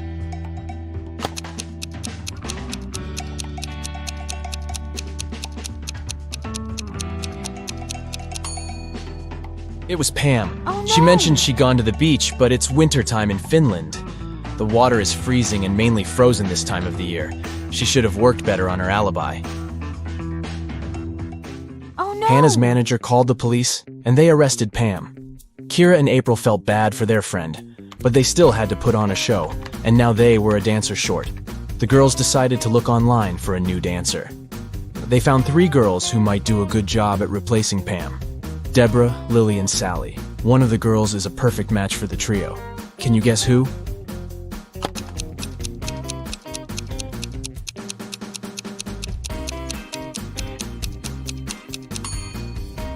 It's Sally.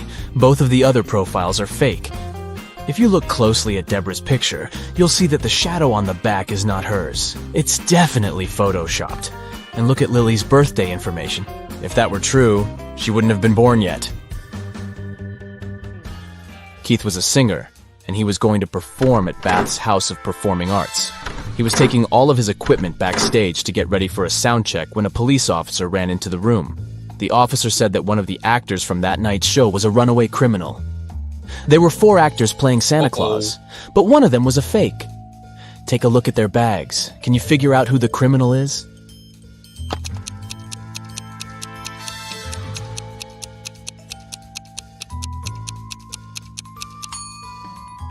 It's the owner of the 3rd bag.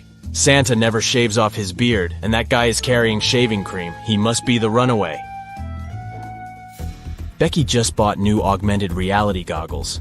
She decided to play one of the games available, and this picture popped up right in front of her. These 3 people sure are in some bizarre situations, but which one doesn't make any sense?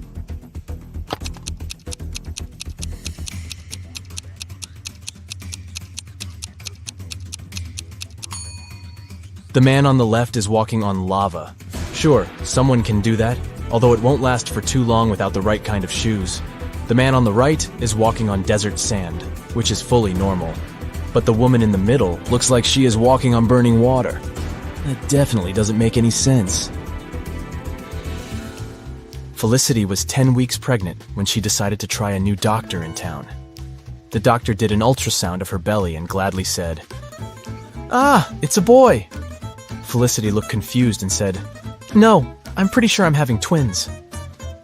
The doctor was the one that looked confused after Felicity's answer. Take a look at both women. Can you tell who's right?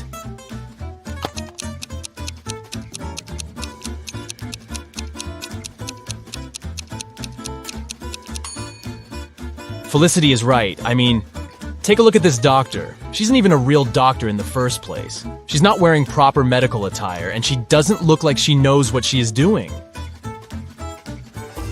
Alex watched one too many Indiana Jones movies and decided to go to Egypt to explore ancient monuments. He spent days and days walking underground to try to find something valuable.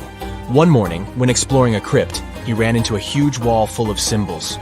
Among the symbols, there was an encrypted message. It went like this: sun plus sun equals sign, moon plus moon equals sign, wave plus wave equals sign. Can you help Alex figure out the encoded message?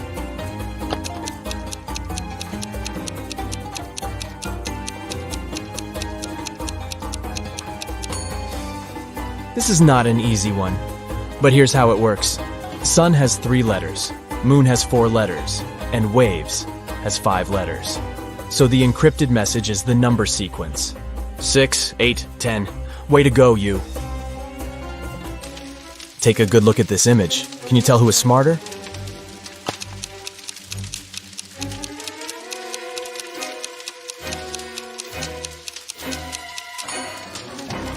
Let's see. There's a part of the house on fire, so ice would be a bad way to try to extinguish it.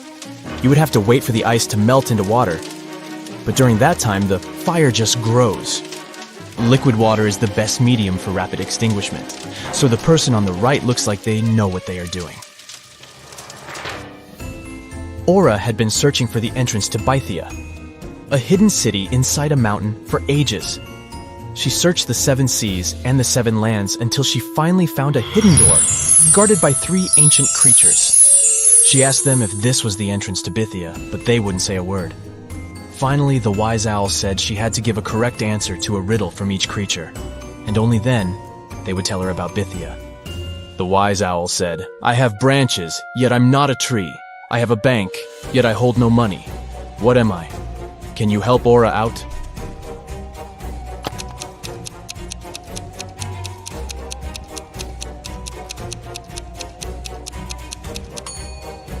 The correct answer is a river.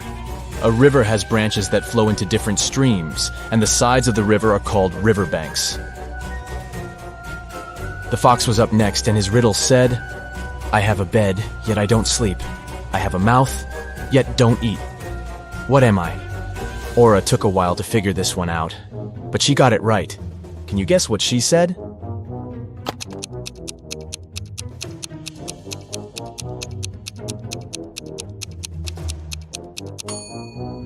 It's an oven, duh. Pretty obvious now that you think of it. Up next was the deer. He said, "I have a face, yet no eyes to see. I have a tail, yet no ability to wag. What am I?" Do you know how to answer this one?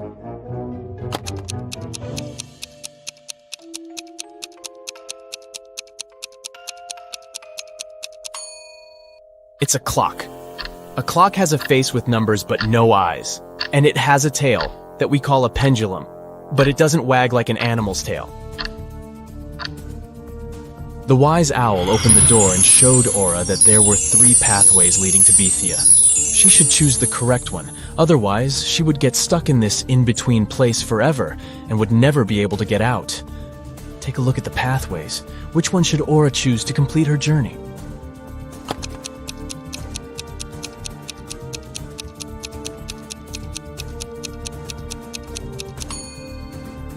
The first pathway looks like it has some poisonous flowers. The air looks like it's filled with their poisoned pollen, so that wouldn't be a nice one to go.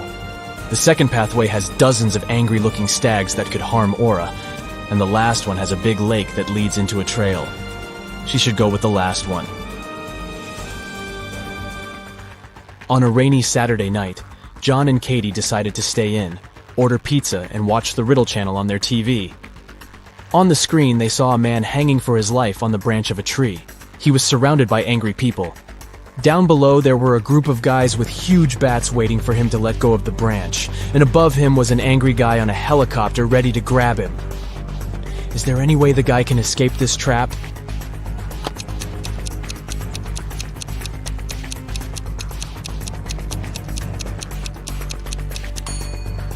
He should throw the bat that's in his pocket to the floor, aiming at the group below him. Hopefully, it would hit the guys below on the head, so he could let go of the branch and run as fast as he could into that nearby tunnel. This way, he'd escape the helicopter dude as well.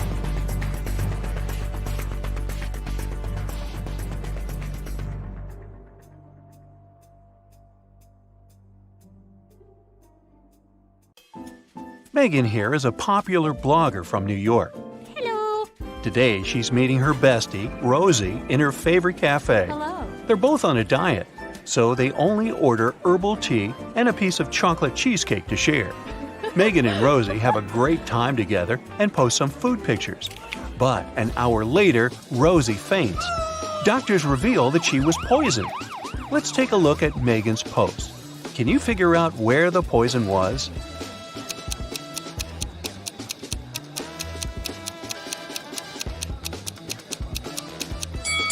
Rosie put sugar in her tea, and Megan didn't, so the poison was in the sugar packet. After taking care of Rosie, Megan's finally headed home. The door in her apartment building has a combination lock, and someone has recently changed the 4-digit password. Luckily, Megan finds a hint nearby. Can you help her figure out the new code?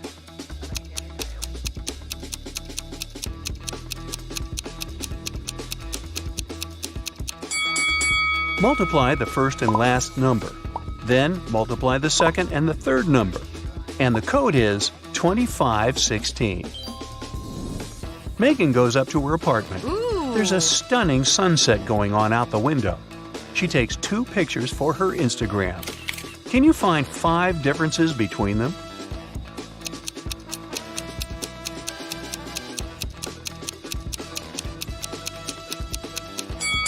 Ready to see the differences? Here they are. Megan decides to eat some snacks and watch the videos of her favorite bloggers. One of these 2 ladies is a millionaire, while the other one is broke. Oh. Can you guess who is who?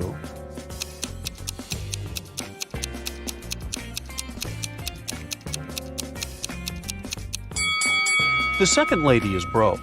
Can you see the Eiffel Tower and Big Ben in the background?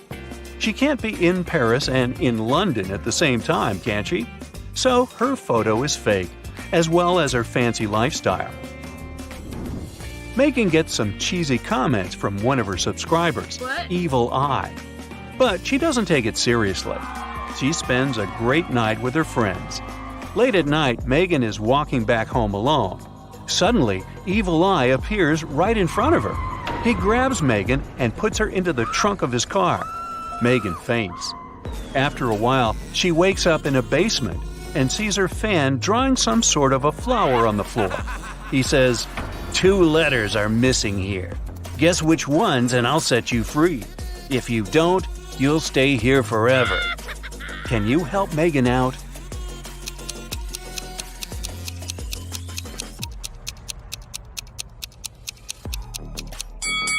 The missing letters are M and E.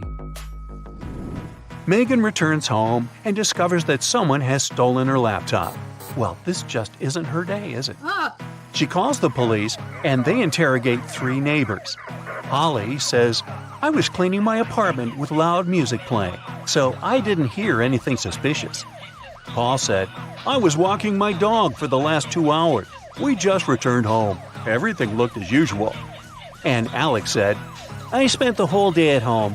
I only went out once, about an hour ago, to take out my trash. I noticed a strange guy in a hoodie at your door, but he left very quickly. Who's lying?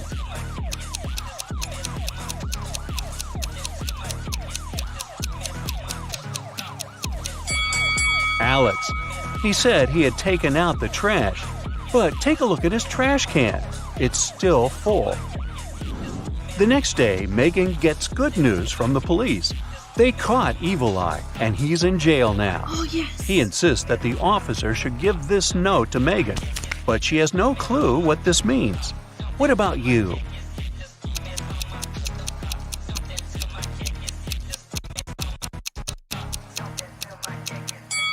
Ready to see the solution? The note literally says, jailbreak at 11 a.m. Yay! Megan's favorite blogger has just posted a What I Ate in a Day video. Oh, yes. See if you can spot anything odd here.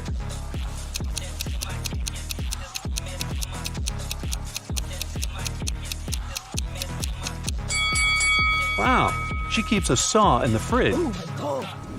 Here's the next video. Can you spot any mistakes?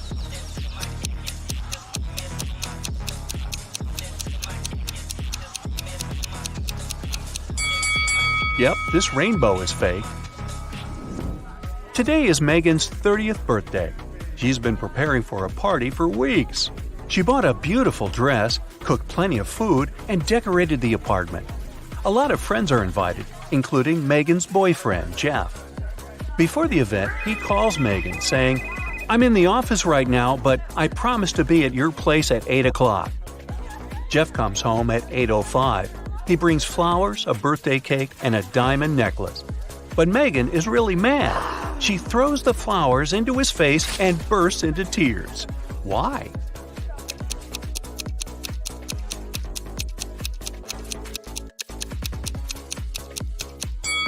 Megan was expecting him to arrive at 8 p.m., but he came at 8 a.m. the next morning. In the evening, Megan decides to go buy some ice cream. She walks towards her favorite corner store on the block. Megan meets the owner of this store, Ted, on the street. Masked man has just robbed the store and took all the cash. Megan explores the space and the broken shelves.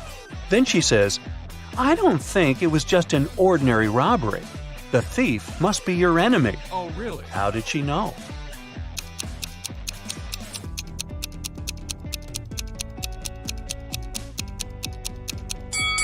Take a closer look at the floor. The salt packages have been torn. Also, the thief opened the bottles so that the oil would leak out on the floor. Why would an ordinary thief waste time opening the bottles? Therefore, they had an intention to cause as much damage as possible. Megan takes Ted out for coffee to cheer him up. The waiter brings them 2 identical servings. Well, almost identical. Can you spot 3 differences between them?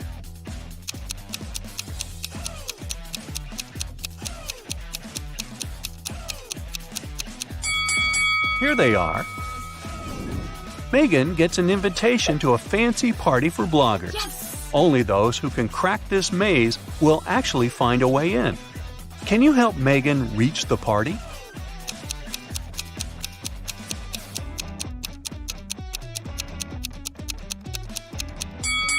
She should choose the 3rd route.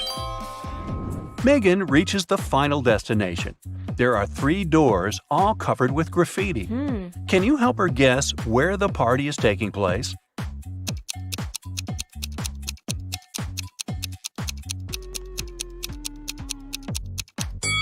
Let's take a closer look at the lettering on the doors.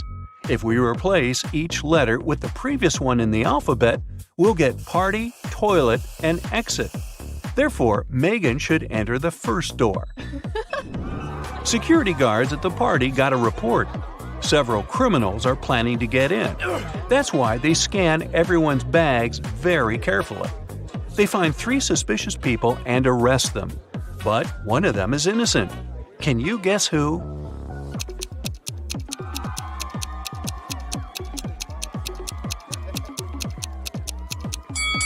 The second lady carries too many phones in her bag. A couple of smartphones and 1 old-fashioned button phone.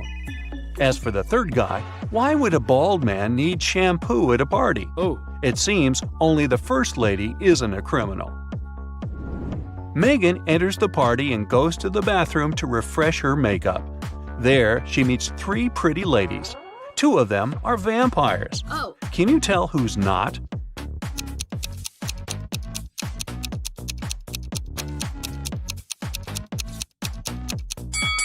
This lady who's standing next to Megan is a human because she has a reflection. Therefore, the 2 others are vampires. Megan wants to rent a cozy cabin to spend a weekend in the woods. She's looking through a special app and finds 4 available options, but only one of them is safe enough. Can you help Megan make the right decision?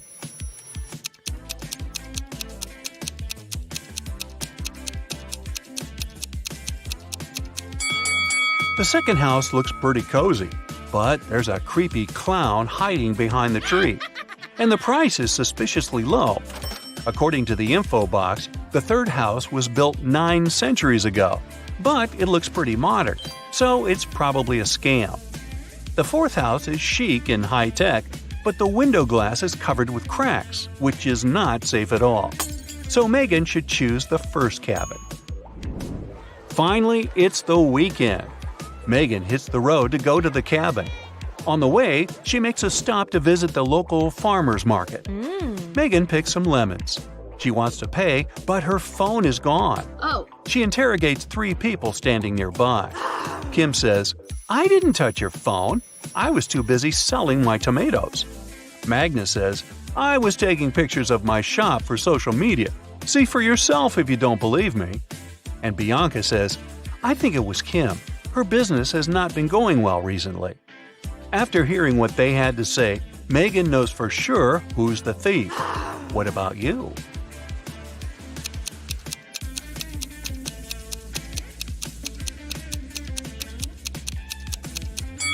Check out Magnus's basket with vegetables. He hid Megan's phone among the carrots.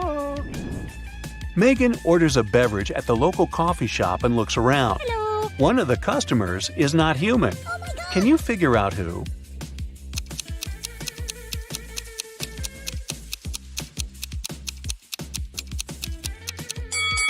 The waitress. Her eyes are blinking red. Maybe she didn't get a tip. Jill and Jim live in the US. One day, Jim goes on a business trip to Europe. Jill misses him very much, so she calls him up. She asks Jim to take a selfie and send it to her. He agrees. Jill gets furious as soon as she sees the picture. Jill, you're a liar. How did Jill figure it out?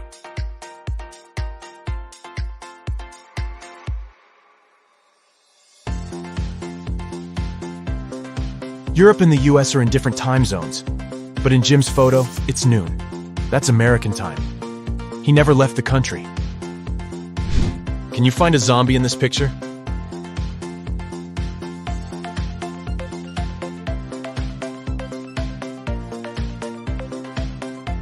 Over here. What about this ski resort? Can you spot any zombies?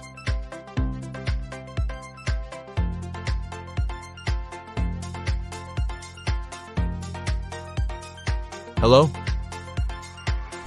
And now let's see if you can find a zombie in this amusement park.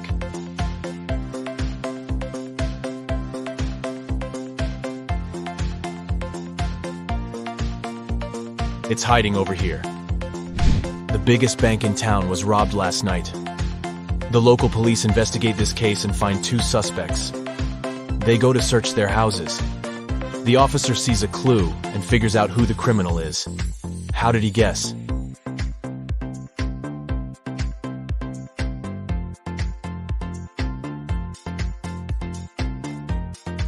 Let's take a look at the walls. There's the same picture in both houses. But this one is hanging upside down. There's probably a stash behind it. Busted. A teacher has 21 colored pencils. 7 red, 7 yellow, and 7 blue. She needs to divide them into 2 piles so that one pile would have 3 times fewer red pencils than the second one. And the second pile should have 2 times fewer yellow pencils compared to the first pile. How many blue pens would be in each pile?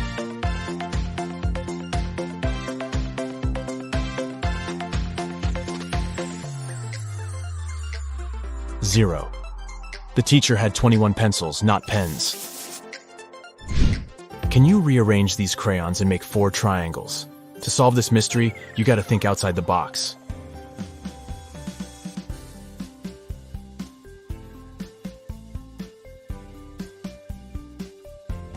Here's the correct answer. Let's make the task a little harder. Can you remove just 2 crayons to make 2 squares? Ready to see the result?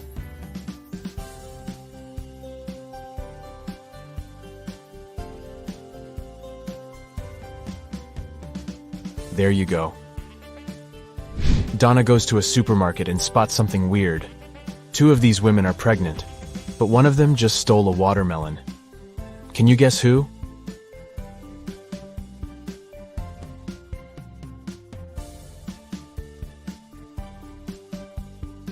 It's the third lady.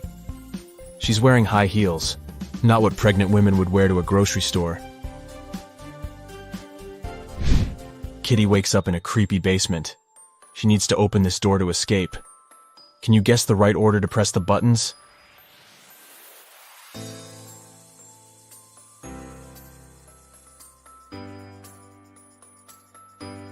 Kitty needs to make the word unlock from the first letters of each emoji. Therefore, she should press the buttons in the following order: unicorn, nose, lobster, onion, cactus, kiss, and voila. Today is Cassie's birthday. She brings a cake to work to celebrate with her colleagues, Stan, Gemma, and Rosie. Cassie unpacks the cake in the office kitchen. Suddenly, Granny calls, and Cassie goes outside to talk to her. After a while, Cassie returns and finds her precious birthday cake on the floor. She questions everyone. Stan says, "I was sending an important email, so I didn't look at the kitchen. But I think it was Gemma. She's just pretending to be your friend." Gemma says, "I went to the toilet to wash my hands. When I returned, the cake was already on the floor." And Rosie says, "I don't know what happened. I went to the opposite side of the room to turn on the coffee machine. I made cappuccino for everyone. Who's lying?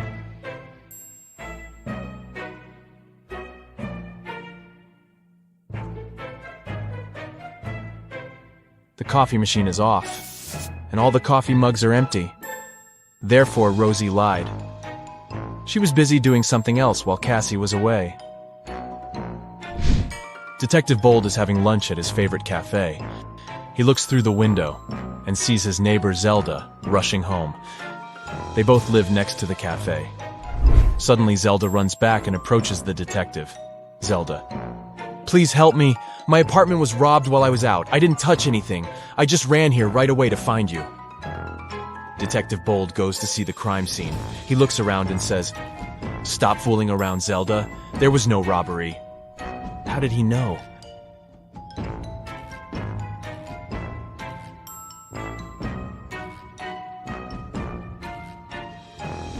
Take a look at this umbrella. Zelda carried it with her when she was rushing home, but she told the detective that she didn't touch anything at the crime scene. She just threw her stuff around the room to make it look like a robbery. Take a look at this fancy group of people. One of them is a real vampire. Can you guess who?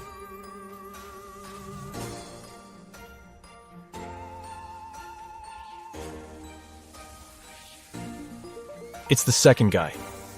The first guy struggles with drinking this reddish beverage. The lady is just wearing a cosplay costume. And the guy on the right is taking a selfie, which means he shows up on camera. Therefore, he's a human being. Jeff calls the police early in the morning. Jeff: "My neighbor cut down a tree on my car." A policeman arrives soon. Policeman: "What happened?" Jeff: "My neighbor and I had a quarrel last night. When I was ready to go to bed, I saw him standing in front of my car. In the morning, I went out to drive to work and saw this. My car is pretty old, but he still has to pay compensation for the damage." The policeman questions Jeff's neighbor. He says, "Jeff is a bit weird. He's always trying to start a quarrel for no reason. I didn't touch the car. I was sleeping all night long." The policeman examines the car and immediately realizes which of the neighbors was lying. Who cut the tree down? Can you guess?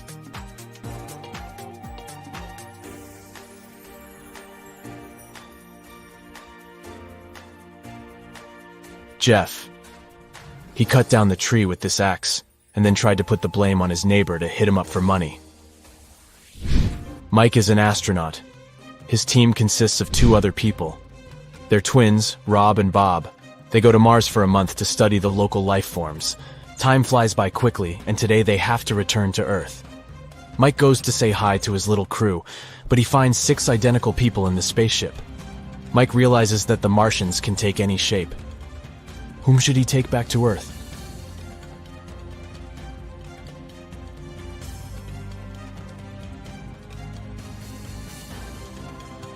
This astronaut has 3 fingers. This guy's hair color is different. This imposter has forgotten to put on human ears. And this guy has different eye color. So the real Bob and Rob are over here. What's wrong here?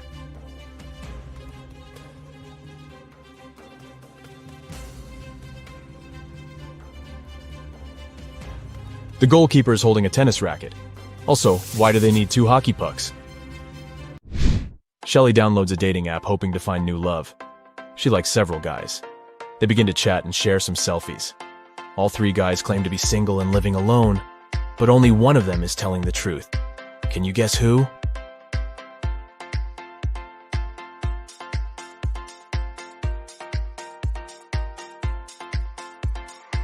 The first guy sent Shelly a selfie from his bathroom. He's wearing a bathrobe, but there's another silk bathrobe hanging in the background. It's pink and small. Why would he need it if he's living alone? And the second guy is obviously fond of jewelry. He's wearing a ring on each finger, including the ring finger. So he's probably married. Only the third guy is telling the truth. And Shelly should give him a chance. A dangerous criminal escapes from prison. The police are chasing him, and the trail leads them into a small village. They question the locals and check the fields. Soon they see a farmer in a cornfield.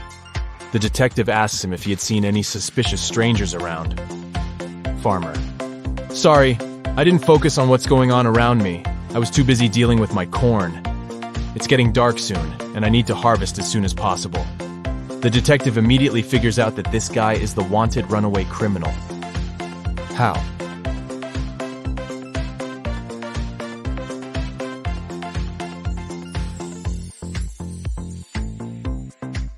Corn is not harvested like this, so he can't be a real farmer. Can you see any odd details here?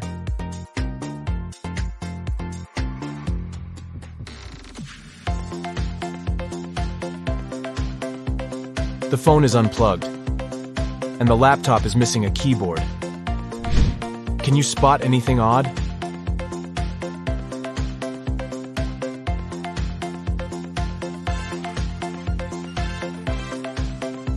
Take a look at this guy. His fishing style is pretty weird. What about this scene? What are they doing wrong?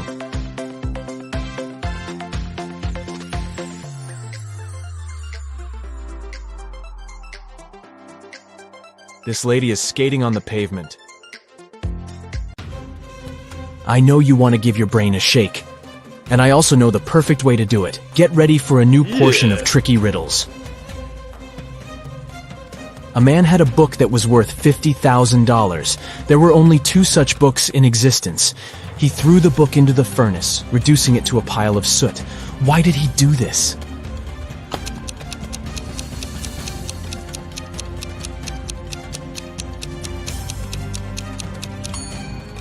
He destroyed the book because he had both copies. After destroying one of them, there was only one left, so its value immediately went up. Mr. Brown's sons found their dad unconscious on the floor of his office. They immediately called their father's friend, Detective Smith. The detective knew that Mr. Brown was uber wealthy. His sons were going to inherit loads of money, but one of them must have needed money urgently. Smith questioned each of the brothers separately. David, the oldest, said, "I came in to feed the fish, and Dad was still fine." Marcus said that he had come in to discuss his business plans, and his father had given him some great advice. And Lucas, the youngest brother, said, "I entered Dad's office because I needed a favor. I wanted to take his car to impress the girl I like." Detective Smith immediately realized who was lying. And you?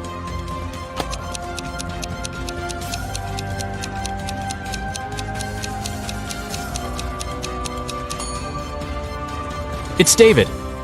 He said he had come to feed the fish. And indeed, there's an aquarium in the office. But there are no fish in it. Sarah and Liam had a son called Oliver. On Saturday, the couple went out for dinner and left Oliver at home. When they returned, the boy was nowhere to be found. Oh no! The anxious parents called the police. A detective arrived and questioned everyone in the house.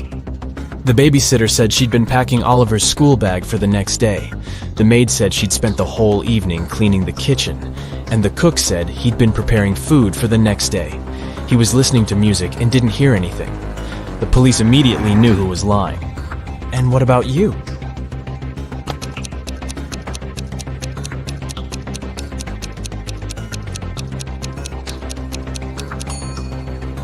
It was the babysitter.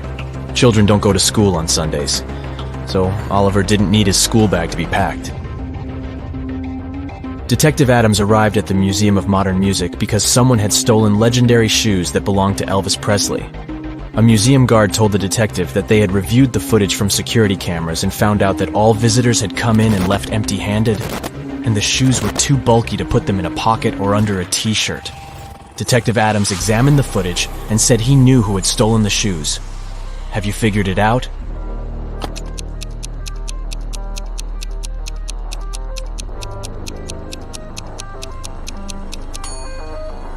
It's the red-headed guy. When he entered the exhibition, he was shorter than other visitors. But when he was leaving, he was as tall as the others. He must be wearing Elvis's high-heeled shoes. Let's check how attentive you are. Look at this picture and try to figure out what's wrong here.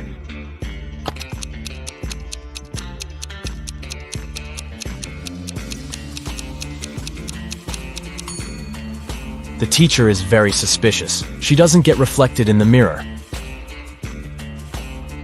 Now, how about these people? What are they doing wrong?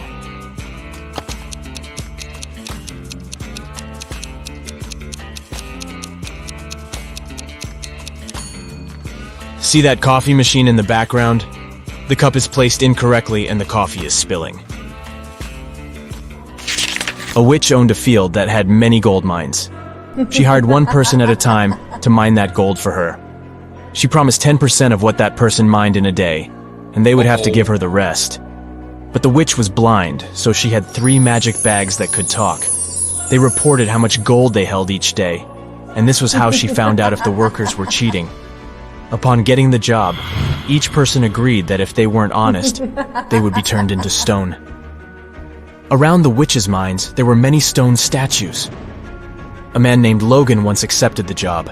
The witch promised him, "If I wrongly accuse you of cheating, I'll be turned into stone."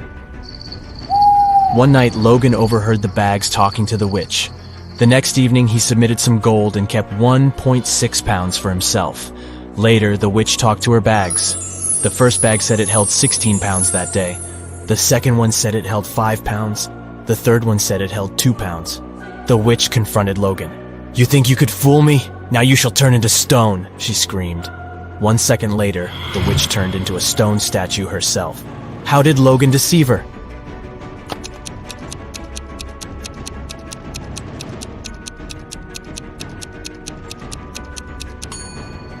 Logan put 2 pounds of gold in bag number 1, 3 pounds in bag number 2, and 11 pounds in bag number 3.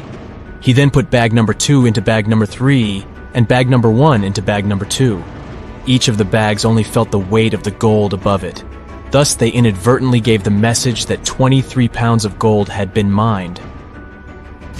2 cars are driving through the city. They both started their journey at the same time. The green car is moving at a speed of 30 miles per hour. The yellow car is faster. Its speed is 50 miles per hour. And still, at one point, the green car comes across the yellow car. How is it possible?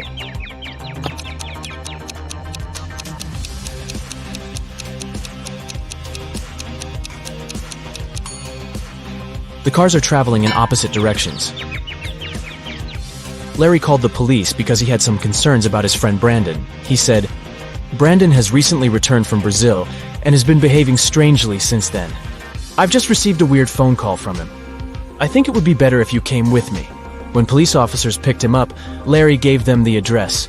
He explained he hadn't been there yet. Brandon rented the place soon after he came back from his trip.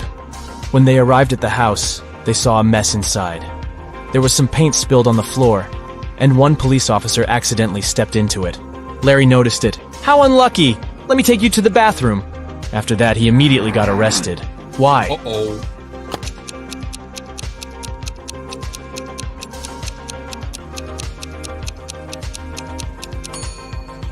Larry said he'd never visited Brandon's new home before. Then how did he know where the bathroom was? John's mom got angry with the guy and locked him in his room. But she wasn't cruel. She left her son a chance to get out of there. To do it, he needed to find the answer to this riddle. Turn me on my side and I am everything. Cut me in half and I am nothing. What am I? Can you help the guy to escape?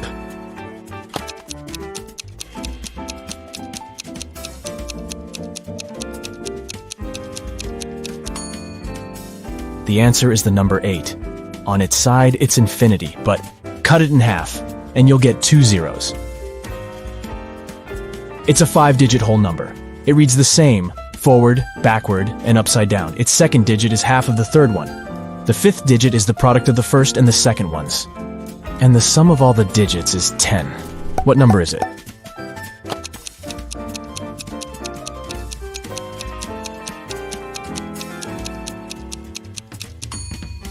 It's 10801. Eric got lost in a museum. While he was trying to find a way out, it got really late. All the doors were already closed. Finally, the guy saw 3 staircases. The first one was all covered in bizarre nettles with razor-sharp leaves and long spikes. The second had giant, stinking flowers with a stench almost impossible to bear. And the third staircase was an impassable jungle of cacti. Which staircase should Eric choose?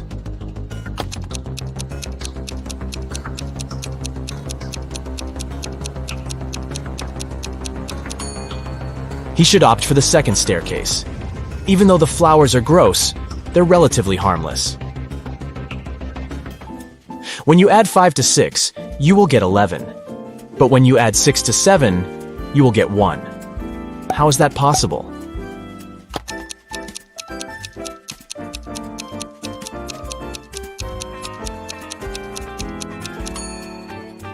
It's possible when you're looking at a clock. A coin is put into an empty bottle. Then this bottle is plugged with a cork. How can you remove the coin without breaking the bottle or pulling the cork out?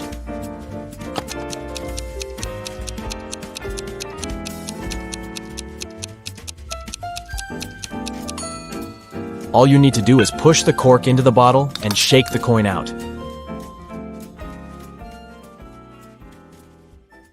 I know something that will wake your brain up better and faster than coffee. Yep, it's time to find your magnifying glass. Oh my god. Look at this picture attentively. What's wrong here?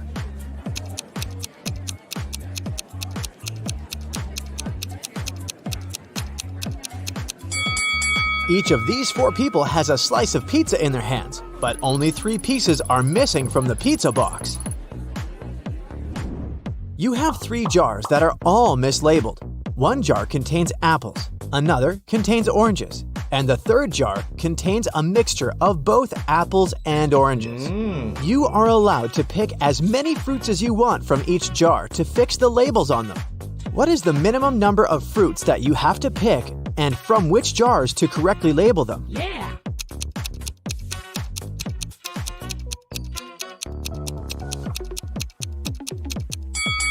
Let's look at this scenario. You pick a fruit from the jar labeled apples and oranges, and you get an apple. That means that the jar should be labeled apples. Now, the jar labeled oranges has to be labeled apples and oranges. As it can't contain oranges, and we've already got the apples jar, a similar scenario applies if it's an orange you take out of the jar labeled apples and oranges. So, you just need to take one fruit from the jar, apples and oranges, to label all the jars correctly. A farmer once challenged an engineer, a physicist, and a mathematician to fence off the largest amount of area using the least amount of fence. The engineer shaped his fence like a large circle and said it was the most efficient way. The physicist made a long line and said that fencing off half of Earth was the best. The mathematician laughed at them and showed his design, which beat the others.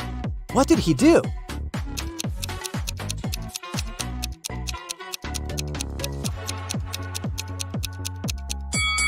The mathematician made a small circular fence around himself and declared himself to be on the outside. Every day after work, Jack arrived at the train station at 5 p.m. His wife left home in her car to meet him there at exactly 5 p.m., picked him up, and drove him home. One day, Jack got to the station an hour early and started walking home. He was walking until his wife picked him up along the way. They got home 30 minutes earlier than usual.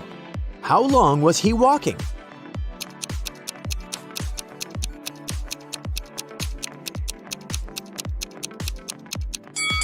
The best way to think about this problem is to consider it from the perspective of the wife. Her round trip was decreased by 30 minutes, which means each leg of her trip was decreased by 15 minutes. It means that Jack must have been walking for 45 minutes. Logan is a special agent who's trying to catch a notorious villain. After long months of investigation, he finds the criminal's headquarters. But the door is locked, which is not a surprise really. Logan sees a screen next to the entrance. He touches it, and the display lights up. It must be a riddle. And our special agent needs to solve it to get inside. Add one line to make it right. 9.50 equals I-O-I-O-I-O. Logan cracks the puzzle in no time. What's the answer?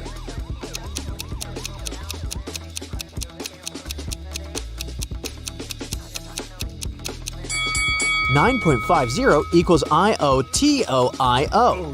The door opens and the man steps into a dark corridor. After walking for some time, Logan notices another door. A code lock again. The man also spots a calendar hanging on the wall. At the bottom, there are several letters, M, FW. After connecting the dots, the special agent figures out the code. What is it?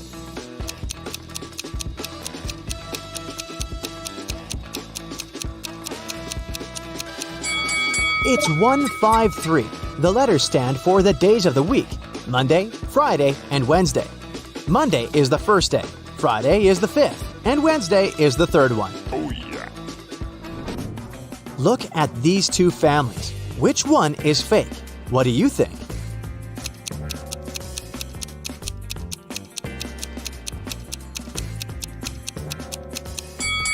Well, the family on the right has weird dietary habits. They allow their son to eat the whole cake on his own. But maybe they just don't care about healthy eating. The family on the left, though, seems to be perfectly fine. But have you spotted a USB port covered by the necklace the mother of the family is wearing? She's a robot, and all this family thing is just a joke. Now, look at these prisoners. Who is more likely to escape?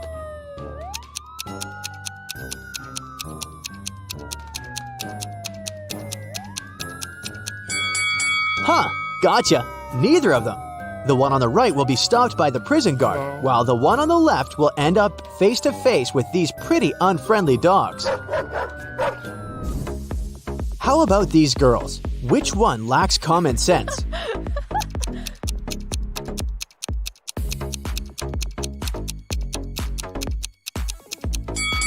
That was another tricky question. Both of them aren't the brightest bulbs in the chandelier. The one on the left is going to post a photo of her credit card on her social media. And the one on the right is going to share the details of her ID and plane ticket with her followers. That's incredibly unsafe. Oh my god! It was the first day of school when the principal's wallet went missing. There were 3 suspects: the gardener, the math teacher, and the coach. Oh no! Here's what they said. The gardener was mowing the front lawn. The math teacher was checking the surprise test he'd given his students. And the coach was meeting new people who wanted to join the school's soccer team. Who took the wallet?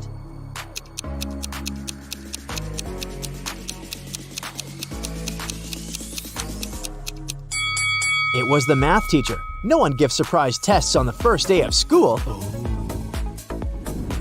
Look at these women. Can you figure out which one isn't pregnant?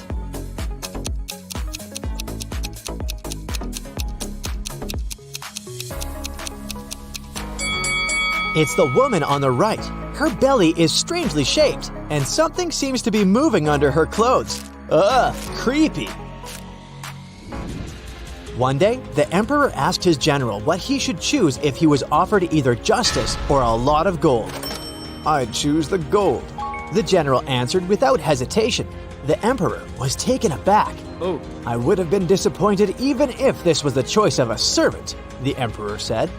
But coming from you, it's not only disappointing but also shocking and sad. But the general justified his answer to the enraged and hurt emperor without a problem. What did he say?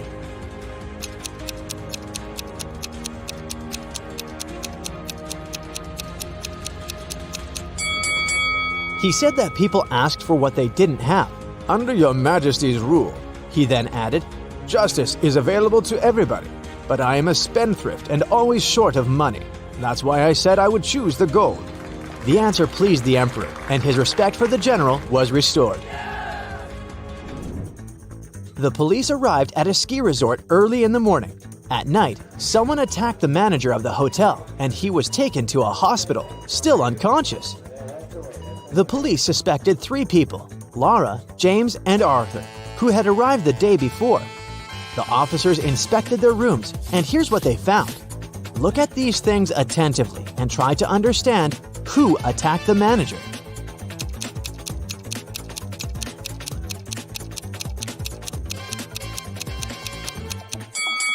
It was Arthur.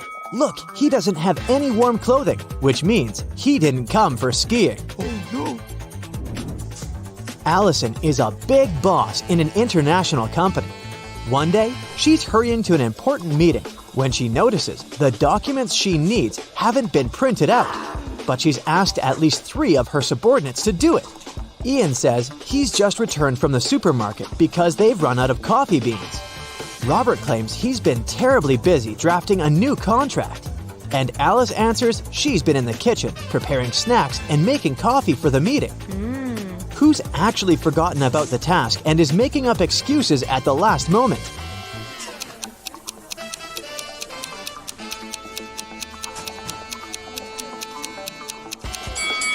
It's Alice. There's no coffee in the office. Then how could she make it? Rich businessman Mr. Hudson had a serious disease and was staying at the best hospital in the city. He was treated with pills invented by a scientist working in that hospital. Mr. Hudson was feeling better and better and was getting ready to be discharged. But then, one morning, he was found in critical condition. The police had 4 suspects: the cleaner, the businessman's nurse, his assistant, and the scientist. The cleaner said that Mr. Hudson liked when his room was tidy, so she came every day to clean it. The nurse said that she gave Mr. Hudson's injections every morning, and they had even become friends. The scientist was very upset. His disease was complicated, but we've made such progress. And today, this happened. And the assistant answered that her boss asked her to bring his favorite sweets every day. And she did just that. Can you figure out who caused the worsening of Mr. Hudson's condition?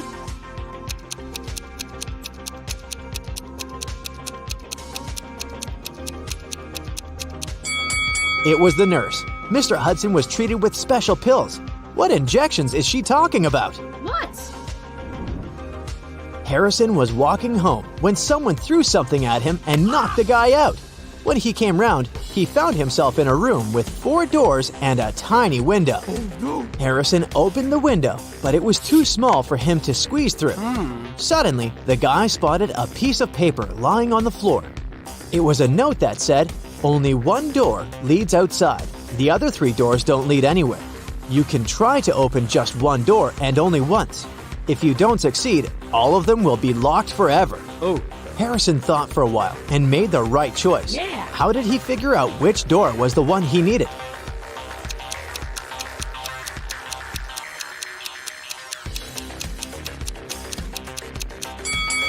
He opened the window. This created a draft. The guy checked the keyholes and felt some cool air coming from one of them. It was the door to freedom. Detective Sheldon Copper was resting at a beach resort when an unpleasant accident happened there. Someone pushed elderly Mrs. Stevenson into the swimming pool when there was no one around. But this someone didn't know the lady was once the best swimmer at her university, and she never stopped practicing.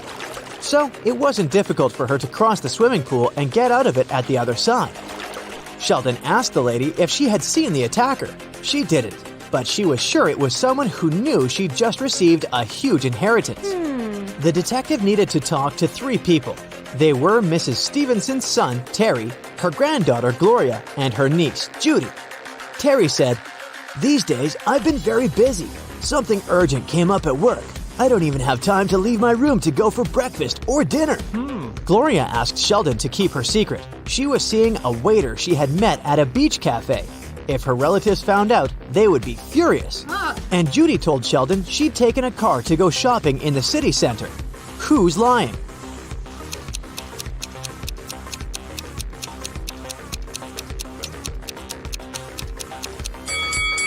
Terry. The man looks sunburned. But how can it be if he hasn't left his room for days? Jaden bought a beautiful ring for his girlfriend. He wanted to propose to her at the weekend. He left the ring on his desk at home and went to work. But when he got back in the evening, he didn't find the ring. Only his 3 sisters were at home that day, and none of them liked his girlfriend. He went to question each of them. Mia was in her room. She said she'd spent the whole day there painting the walls. Emily was in the kitchen. She answered that she'd been cooking a birthday cake for her friend. And the youngest, Nora, was in the garden. She said she'd been planting roses. It didn't take Jaden long to figure out who had taken the ring. Do you know who it was?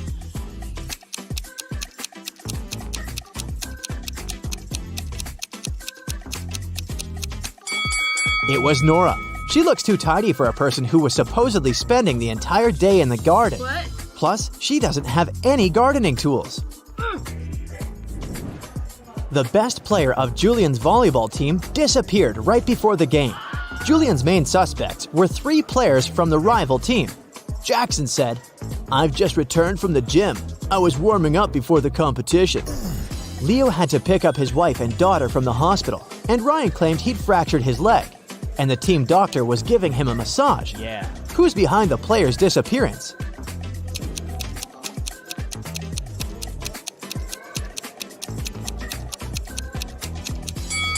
It's Ryan. Getting a massage when your leg is broken? Really?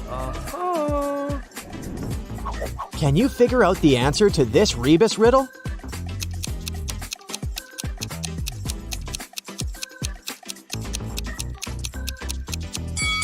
The answer is summary. Molly invites her best friends over for dinner. Rose, Bianca, Tom, and Stan. Everything goes great. But in the middle of the night, Molly notices that one of her books is missing. This item is very special. Molly hides all her cash in this book, and she has never told anyone about it. Molly questions her friends, but each swears to have nothing to do with the theft. Can you help Molly spot the thief?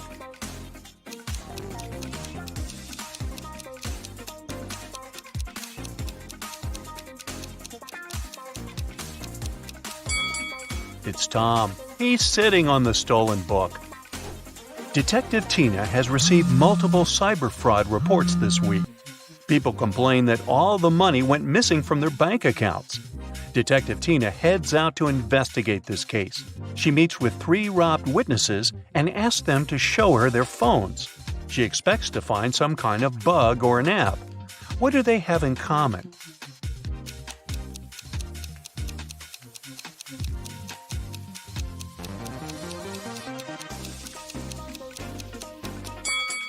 All of them have the same app.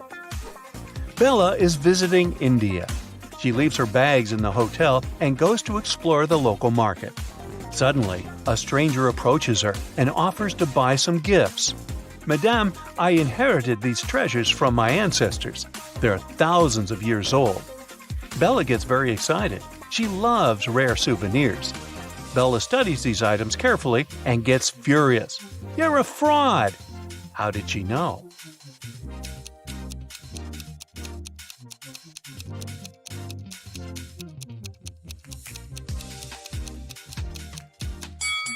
Take a look at this statue. He's wearing headphones. This golden dish has an engraving, made in 2002, so it can't be thousands of years old either. And now, take a closer look at the necklace. It consists of US 1-cent coins. Back then, no one knew what they looked like. Chelsea is riding a scooter in her favorite park. Suddenly, someone throws an apple at her back and she falls. Chelsea looks around and finds 3 suspects. She decides to question them. Glenda says, "I was just feeding this cute little squirrel and taking pictures." Brittany says, "I just sunbathed on the grass and read a book. I didn't even look your way." And Sergey says, "I filmed a podcast for my followers, so I didn't look around. Maybe the apple just fell from this tree by accident." One of them is guilty. Can you guess who?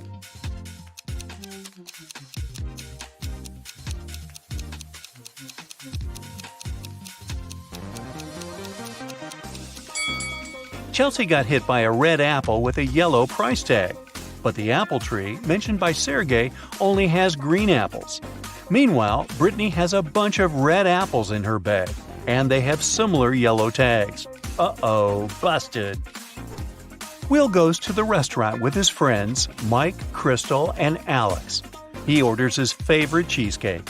He grabs and eats 1 strawberry from the top of the cake, and then remembers, "Oh no, I didn't wash my hands. Can you guys please look after my dessert?" After a while, he returns and finds out that his plate is missing. Will questions his friends. Mike says, "Sorry, I received an urgent call from work and went outside." Crystal said, "Your cake looks so delicious that I ordered my own. I didn't see what happened because I also went to wash my hands." And Alex says, "Sorry, I left the table to get this lady's number. I think she's my soulmate." Who took Will's cake?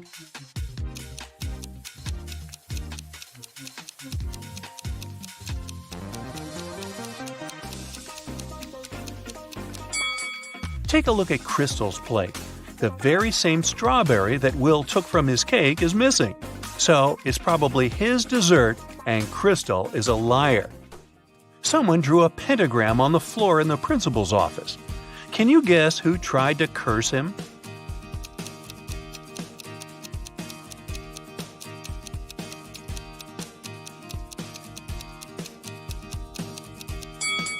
It's the janitor.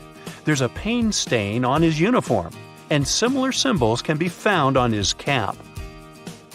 A pop group is traveling by high-speed train. They're going to a big concert in another country. Everything is going great, but suddenly the lights go out. Someone's moving around in the dark, and everyone hears a woman screaming. Finally, the lights turn on again, but one of the singers, Kelly, is missing. The local conductor finds her phone on the floor and questions the witnesses. Jill says, "I was at the other end of the car, and then it got so dark. I don't know what happened." Sam says, "Kelly was next to me. We talked, and then she disappeared." And Paul says, "I felt sick, so I sat down and closed my eyes. I heard something, but I didn't see anything." Who's lying?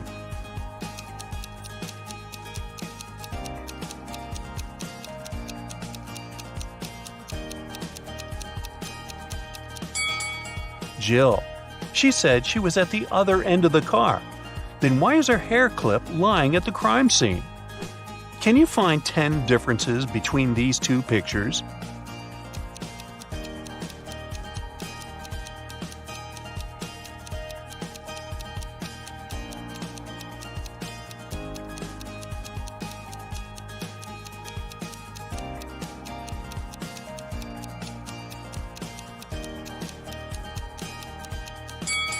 Ready to see the answers? Here they are. What about these cute little plants? Can you see 10 differences between the two pictures?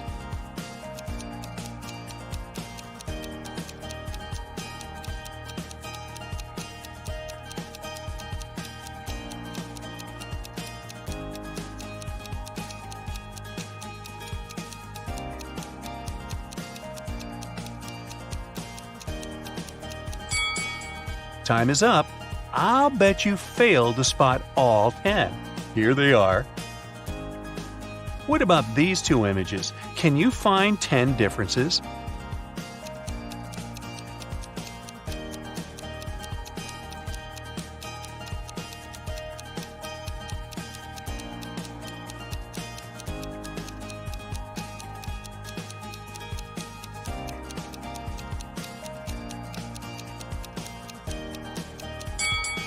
Let's take a look at the answer. The police have long tracked Jake. They suspect him to be involved in diamond smuggling, but they don't have any evidence. They decide to thoroughly check his luggage. Jake comes to the airport with a small briefcase. What's suspicious about it?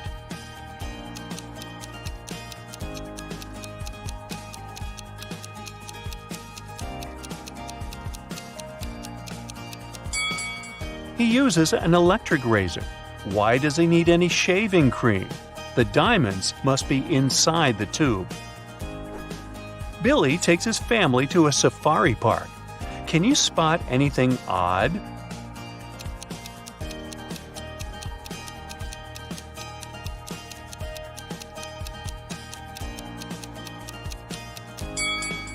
Giraffes don't have horns, and lions don't wear glasses.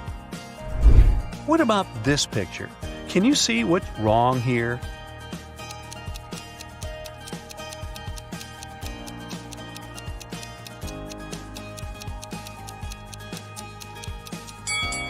This flamingo is wearing fancy shoes, and the elephant has 5 legs. Oh my.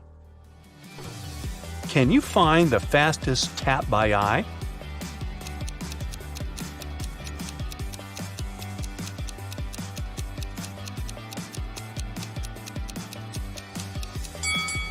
The second one. Let's make the task a little harder. Here's a new set of taps. Can you guess the fastest?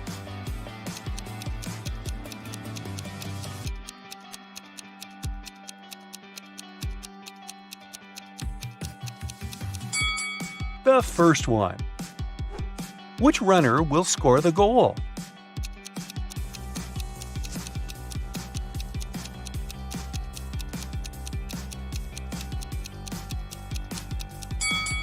Only the third runner can make it to the final point. Here's the route he should choose. Can you find these 5 items in this picture?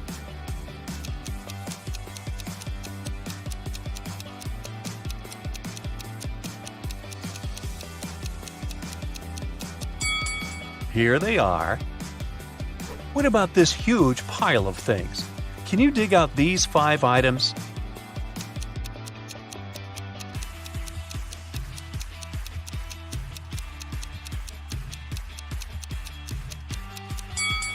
Ready to see the answer? Over here. Can you find the right piece?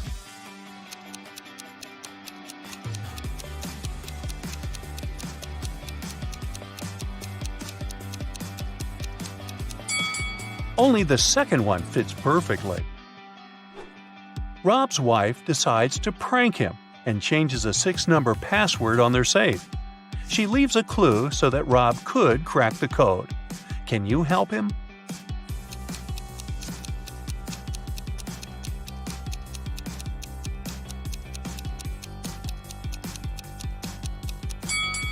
Take a closer look at the hint.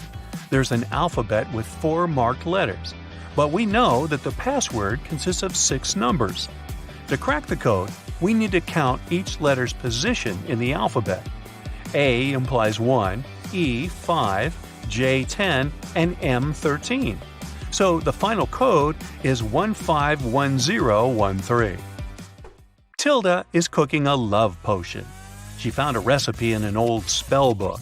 But unfortunately, the last 3 ingredients are encoded. Here's a hint to crack the first one. I can sometimes be a stick, but I don't come from a tree. I can be spread on your toast. I'm a product that's dairy. Any idea what it could be?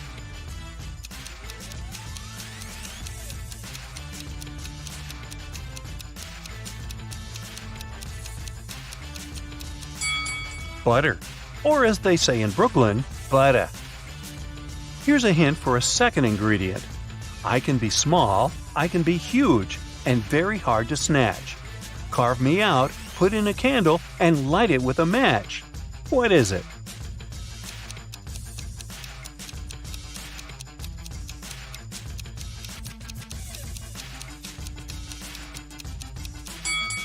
It's a pumpkin. Hey, even I got that one. And now let's try to decode the last ingredient. This thing comes as a small grain, but it's neither rice nor sand. It's often used when cooking, so that food doesn't taste bland. What might it be?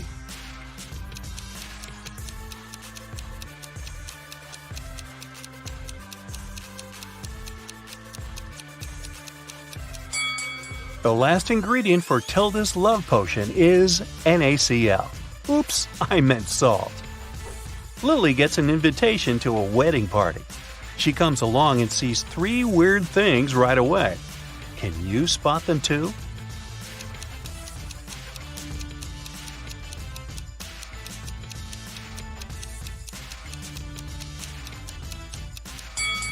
Take a closer look at the bride.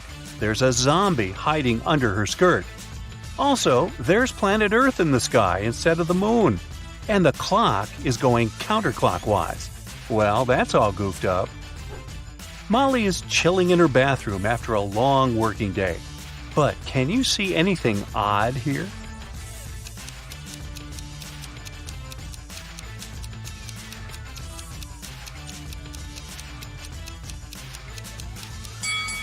She's using a burger instead of a regular sponge. You want fries with that? A dog show competition is taking place in the town. A golden retriever named Toby wins gold. But after the contest, a janitor finds Toby lying unconscious backstage. Detective Tina arrives at the crime scene in 15 minutes. She asks the suspects just one question. What were you doing within the last 15 minutes? Harry, the owner of the rival golden retriever, says, I was brushing my dog. I wanted him to shine like a diamond at the contest. Sandra, the local photographer, says, I was taking pictures of the dogs and their owners. Mr. Frank, the judge, says, I was talking to the reporters. And the janitor, Frank, says, I found Toby and called 911 right away. And then I just left him with his owner and went to clean the toilets. Who's lying?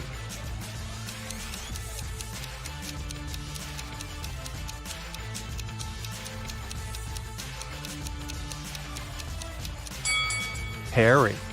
Why would he need to prepare his dog's hair? The contest is over. Lisa breaks her nail and goes to a beauty salon to fix it. There, she meets 3 manicurists. One of them is an imposter. Can you guess who?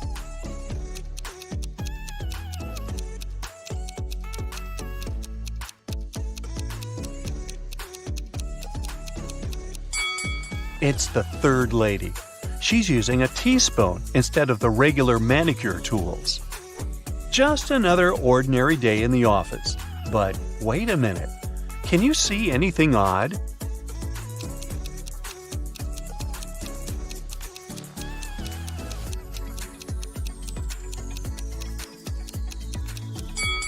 The lamp doesn't have an electric cord.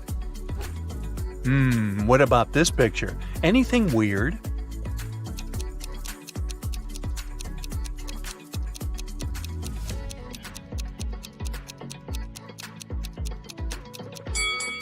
This businessman is holding an artist's brush. Kyle is a policeman. He enters the local public laundromat after work. There, he sees a crying woman. She yells, "Officer, please help me.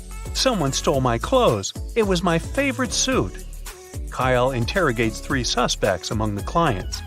Lisa says, "I spent the last 30 minutes here, but I always watch movies on my tablet while waiting, so I didn't look around." Ryan says, "I just arrived here to wash my own bed sheets. You can check my bags if you don't believe me." And finally, Nina says, "I had a video call with my boyfriend while I was waiting for my laundry to dry. I didn't have the chance to look around." Who's lying?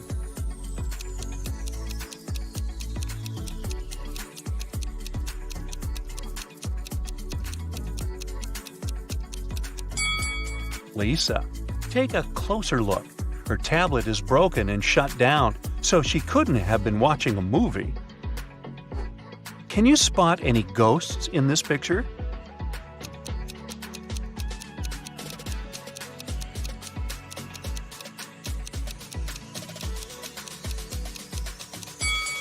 How about over here?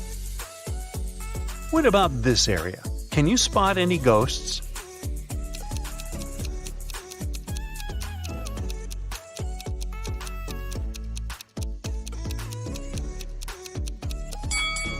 Hello? Peter is a famous travel blogger. He gets an invitation to visit the fanciest secret beach in the world. But the map has a twist. Can you help Peter choose the right route?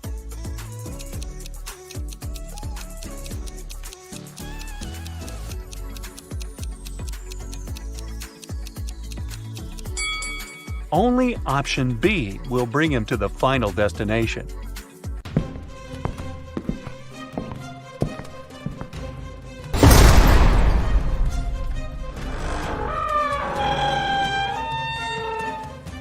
Hey Sherlock, I've got a job for you. Are you ready to polish your analytical skills? Great. Here you go. Yeah. Once Lily, a real estate agent, was showing a luxurious apartment to a wealthy family. The family liked everything about the apartment, but for one thing. The place had huge floor-to-ceiling windows, and they were worried someone could accidentally break the glass and fall out. Lily really wanted to sell that expensive apartment. That's why she decided to prove that the glass was unbreakable. She ran up to the window and hit it at full speed.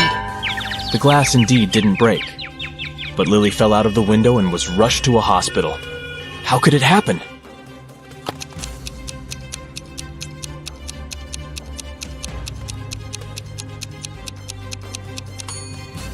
The glass didn't break, it simply popped out of its frame. One day, Detective Morris decided to have a walk in the park. In the middle of his stroll, he got a call from his assistant. It turned out that a huge pile of plastic on the outskirts of the city had disappeared overnight. The detective rushed there, and guess what? The information was true. But the most bizarre thing? There were no tire tracks or any other marks around the place. But then, how could the thief transport so much plastic without using a vehicle? Suddenly, Detective Morris noticed some weird footmarks. Can you help the man understand who they belong to?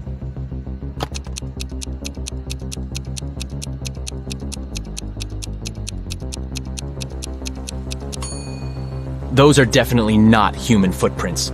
They might belong to an animal or some other creature. The case is getting weirder by the minute. Detective Morris was wandering around the city for hours looking for clues. Soon his assistant informed him about the disappearance of yet another pile of plastic. At the crime scene, the detective found the same footmarks. The expert he had asked to examine the photos and samples replied that the footprints didn't match any other in her extensive database. She even suggested that they could belong to an alien. But why would aliens need our plastic? Morris decided to prevent the next crime. He went to the outskirts of the city again and spotted 2 piles of garbage. Look at them attentively. Which one might aliens want to steal?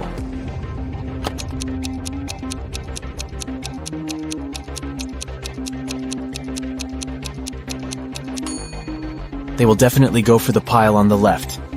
There's too much stuff made of iron in the right pile, but aliens are after plastic, so pile on the left it is. Detective Morris decided to catch the aliens red-handed. In an hour or so, the man noticed a spaceship landing not far from the piles of trash. An alien climbed out of the spaceship and transported the pile that contained plastic into the ship. Detective Morris was shocked, but there was no time for panicking.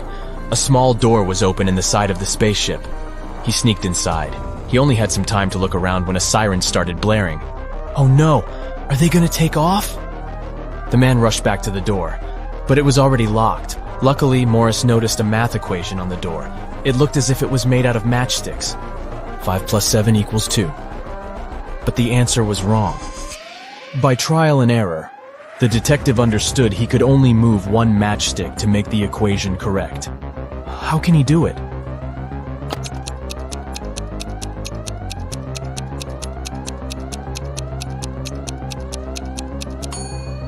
Detective Morris moved this matchstick and got 9 - 7 = 2. The door opened, and the man ran for his life. But the main question remained unanswered. Why did aliens need our plastic? Write your ideas in the comments below.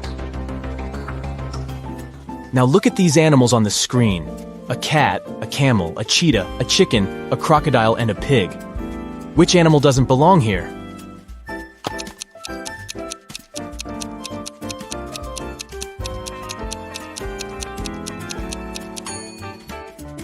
The pig is the odd one out. It's the only animal whose name doesn't start with the letter C. Did you get it? Nice job! Look at these 6 glasses. The first 3 are filled with water, while the other 3 are empty. How can you arrange them so that they alternate in a full empty full pattern if you can only move one glass?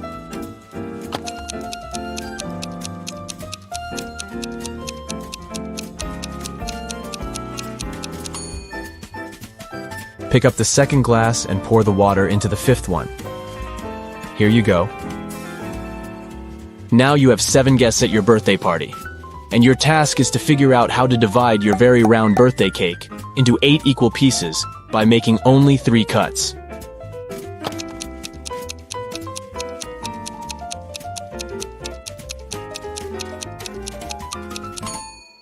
First of all, you need to cut your cake vertically in the middle of the cake to divide it into 2 equal pieces. Repeat the same process, but this time, make a horizontal cut. Now you've got 4 slices. And the final 3rd cut should go laterally across the cake. Voila! You've got 8 equal slices. Look at these bottom lines and try to figure out which of them is the continuation of the top one.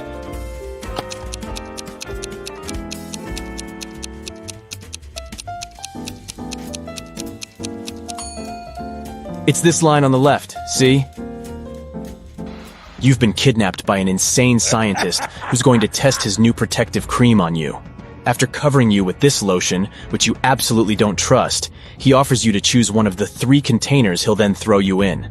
One of the containers is filled with radioactive waste. In the second container, there is an acid that can eat even through metal. And the third one is filled with lava from the largest volcano on Earth that erupted a year ago. Which container should you choose?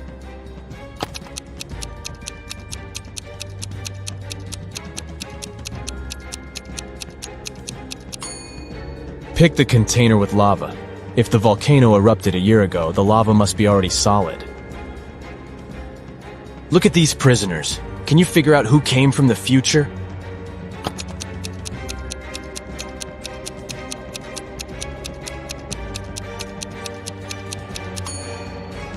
It's the guy in the middle. Unlike the other 2 men who are dressed like people were in the past, he's wearing modern clothes and cool sneakers. A terrible virus broke free from a laboratory, and now all animals and plants on Earth are mutating at a horrifying speed. Uh-oh. You've been trying to find the solution, but instead got trapped in the laboratory where it had all started.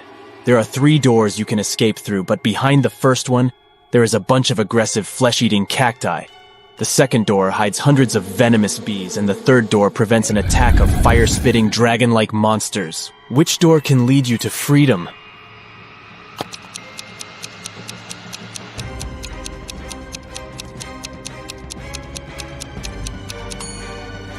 You can get out of there alive if you choose the first door. Even though the cacti eat flesh, they're still plants and can't move, so you can easily get around them. You're trapped in a room that's steadily getting filled with water coming from a tap in the wall. There are no windows in the room and the door is blocked. You have a mop and a big bucket. What can you do to survive? Yep, you don't have any options in this riddle, so think of your own way to get out of this situation.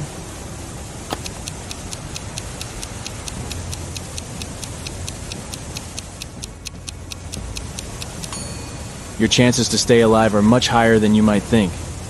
Just turn off the tap. Nathan came to visit his friend Zachary, who worked in a museum. Look what I've got. A priceless manuscript that was written more than 1,000 years ago. Zachary looked through the manuscript and realized his friend had been fooled. Does anything in this text strike you as strange? King Alfred V ruled the country from 1290 to 1320 before Common Era.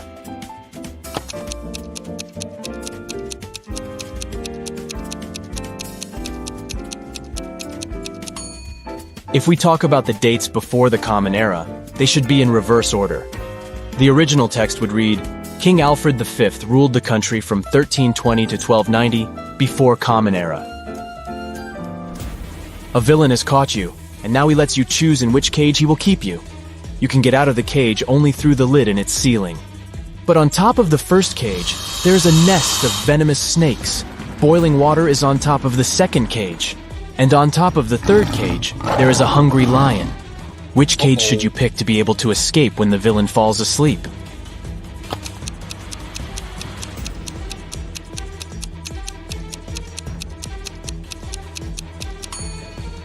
Choose the second cage because the water will eventually evaporate, and you'll get out of the cage without problems. You're locked in a small room without windows and just one door. To get out of there, you need to crack this riddle. 1, 2, 3 equals 5, 3, 2, 1 equals 9, 2, 1, 1 equals 4, 1, 1, 2 equals 3, 1, 3, 2 equals... How fast can you get out of the locked room?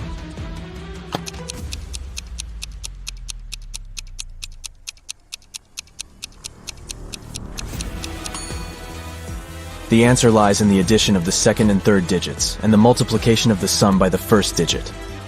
Let's take the first equation. 1, 2, 3 equals 5. 2 plus 3 equals 5. 1 times 5 is 5. Let's make sure. 3, 2, 1 equals 9. 2 plus 1 equals 3. 3 times 3 is 9. Then the answer we need is again 5. 3 plus 2 equals 5. 1 times 5 is 5. Now, let's check if you can think outside the box. A few rebus puzzles will do the job. Try to figure out this one. Way. Progress.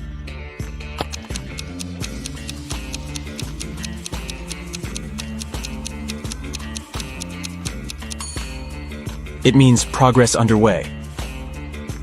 How about this one? Noon. Good.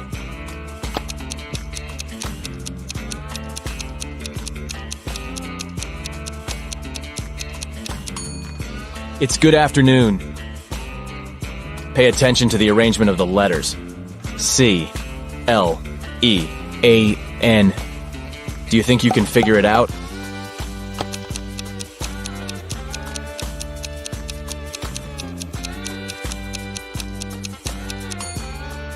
It means clean up. What word or phrase can you see here? Give, give, give, give.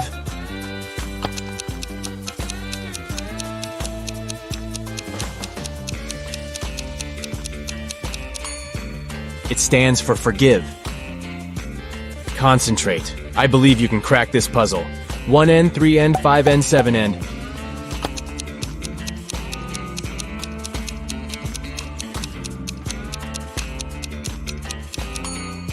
This rebus hides odds and ends. Try to figure out this one. Stay 4NCE.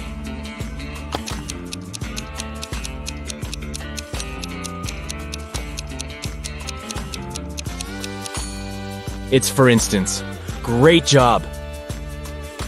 Mr. Carter, a rich man who collected antiques, asked Detective Morris to visit him. When the detective arrived, the collector said, "I've just got a precious statuette, but I need to go away on business for a week, and I'm afraid someone will break into my house." Of course, the statuette is insured, but still. Detective Morris had some other urgent things to do, but he promised to come back in the evening to figure out the solution. But when he arrived several hours later, Mr. Carter was in despair.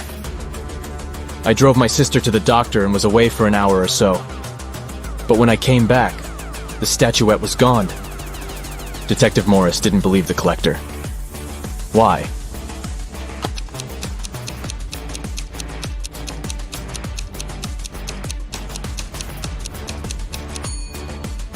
When he left the house in the afternoon, he noticed an apple lying in front of the left part of the gate. It's still there. But for a car to drive through, both parts of the gate have to be open. This means that Mr. Carter lied about leaving his home by car. Several gold bullion bars were stolen from a bank. The police had a few suspects. But when they arrived at the main suspect's house, they realized they had forgotten to bring a warrant. The man told them he wasn't going to allow them to search his house. "Come back with the warrant and we'll talk." An hour later, the police officers came back with the needed documents. They thoroughly searched the house and the garden, but didn't find the gold. Suddenly, one of the officers exclaimed, "I know where he hid the gold. Have you figured it out too?"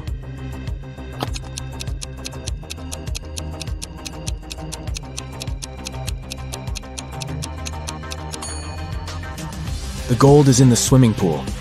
When the police visited the man for the first time, the level of water in it was much lower. A very famous painting disappeared from the museum. Later, the police managed to find it. But there was a problem. They found not one, but 3 paintings. Only one of them is original. The others are just copies. Can you help the police figure out which the original painting is?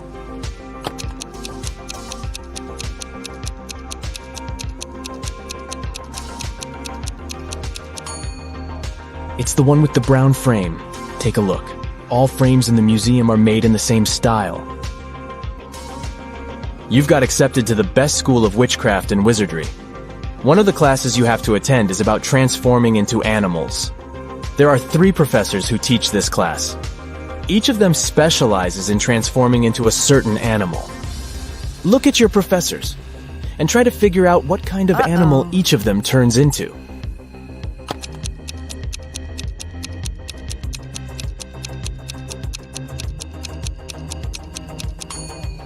Have you noticed that the first professor has a forked tongue? He must transform into a snake. The second professor has a lion's tail. It must be the animal she transforms into. And the third professor has bear claws. He must turn into a grizzly bear. Are you ready to challenge your visual memory? These puzzles will definitely make your brain sweat. Take a look at this picture and try to memorize each object. Okay, the time is up. Can you sort the extra object out? These scissors don't belong here. Let's make the task a little harder.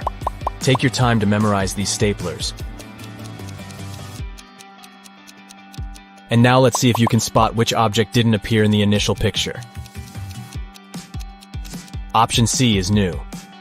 The next one, try to memorize these donuts. Great. I'm sure you remember them all by heart, and you'll have no problem sorting the odd one out. Option A doesn't belong here. Here comes the next set. Try to memorize all the details. Okay, which ice cream didn't appear in the initial picture? B. You'll need to stretch your photographic memory to the limits if you want to solve the next task. Here are 6 different burgers. Pay attention to all the details. You're going to need them later. And now let's take a look at these 9 pictures. Can you spot which of these burgers didn't appear in the initial picture?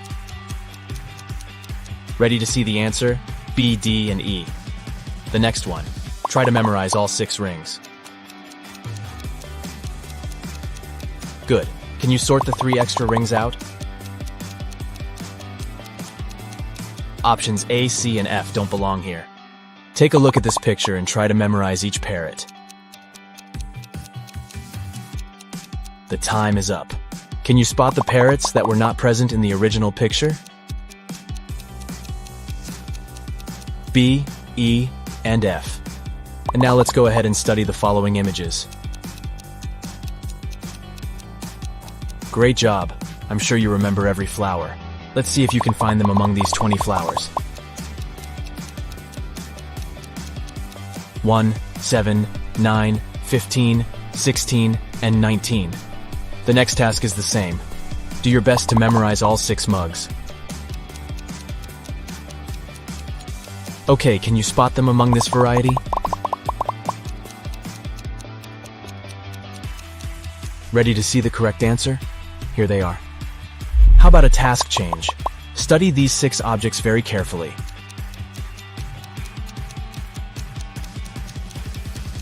Ready? And now let's hide them and try to remember where this object was.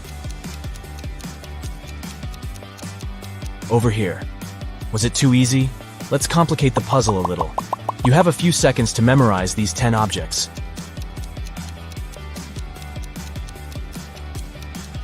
Great. Can you recall where this image was?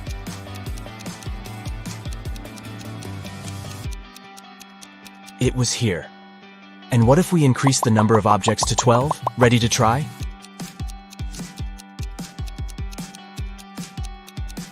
Can you spot this object's location?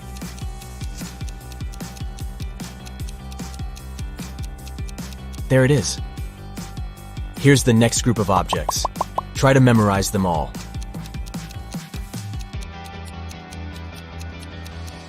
And now let's hide them and swap their places. Can you restore the original sequence in which the objects were placed? Ready to see the answer? There you go. Ready to try again? Here's a group of objects. You know what to do.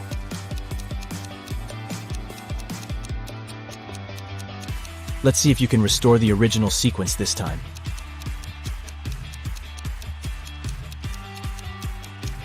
Here's the correct order. Can you handle 8 objects? Let's check. Here's the initial sequence. Take your time to memorize it.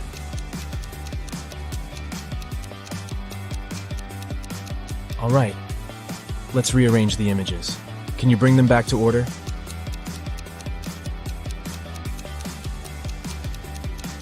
This is what the original sequence looked like. Anna arrives at an empty parking lot. Can you guess the number of the place where her car is parked?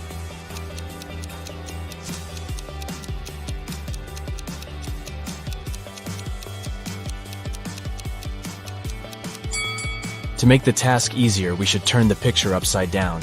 And now it's obvious that the correct answer is 87. Miranda is a very rich woman. She lives in a fancy circular mansion with diamond chandeliers in every room.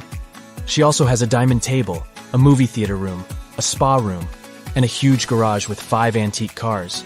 But today Miranda is very upset. She has just found out that one of her cars is missing. She asks the butler, but he says he was making her bed. Miranda questions the maid and she says, "I was dusting corners." And the chef says, "I didn't touch your car. I was making breakfast." Who's lying?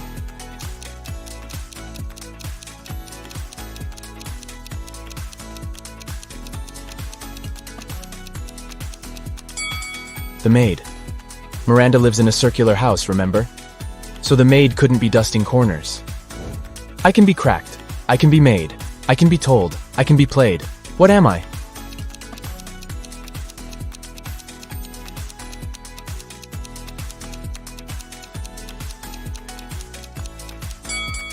I'm a joke. Toby and Bobby decide to prank their English teacher. They succeed, but the teacher wants revenge. He detains them and takes the students to the basement. "Teacher, you'll stay here until you solve my riddle. Make one word from the following letters." Toby and Bobby spend 7 hours there, and finally, they solve the riddle. And the teacher lets them go. How did they do that?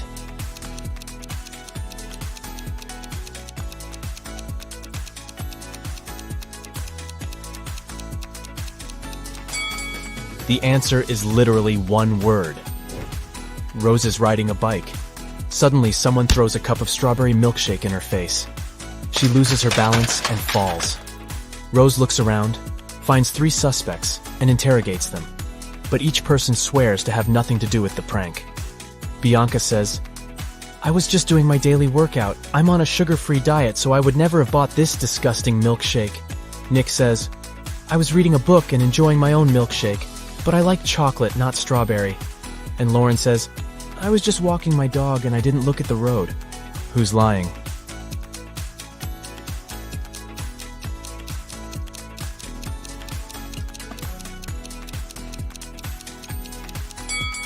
Lauren, take a look at her bright purple lipstick. There's a similar mark on the cup that was thrown at Rose. Zelda finds a recipe in her granny's old cookbook, but unfortunately the last ingredient is encoded. Here's a hint to crack it. Although I may have eyes, I cannot see. I have a round face with lots of acne. What am I? Any idea what it might be?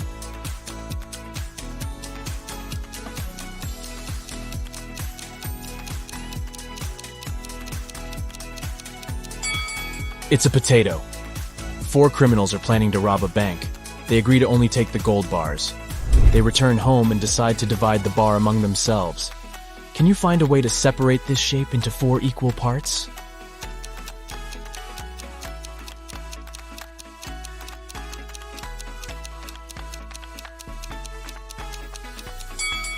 Here's the easiest way. Liam gets a spooky invitation to a Halloween party. He comes along and sees something creepy right away. All the guests are vampires except one. Can you spot a human?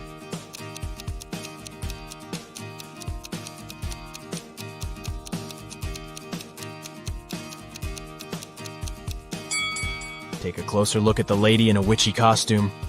She's the only one who has round pupils like a normal human being. Someone stole the most expensive painting from the local art gallery. The police arrive at the crime scene and pull some fingerprints. They identify 3 different people. 2 of them are trusted employees of the gallery, but the 3rd fingerprint belongs to an unknown person who might be the robber. The detective suspects 4 criminals specializing in art thefts. He finds their fingerprints in his database and compares them with the ones from the crime scene. The detective identifies the robber right away. What about you? Can you guess who stole the painting?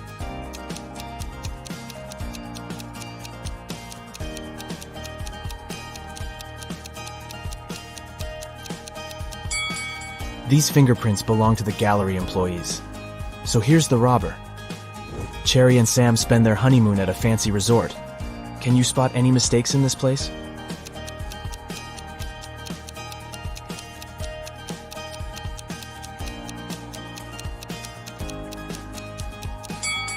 The pool is frozen. Bob is having dinner and watching TV after work as usual. But can you spot anything odd in this picture?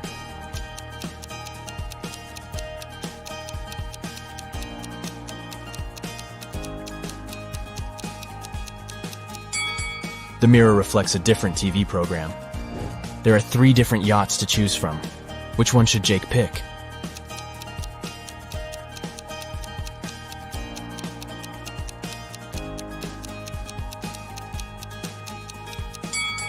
The second yacht has no lifeboats or jackets. It's dangerous to sail like that. As for the third boat, there's a tied-up man on board, and this sailor is a ghost, so only the first yacht seems safe and reliable. Kendra, Stacy, and Monica are besties, but in fact one of them is a bad friend. Can you guess who?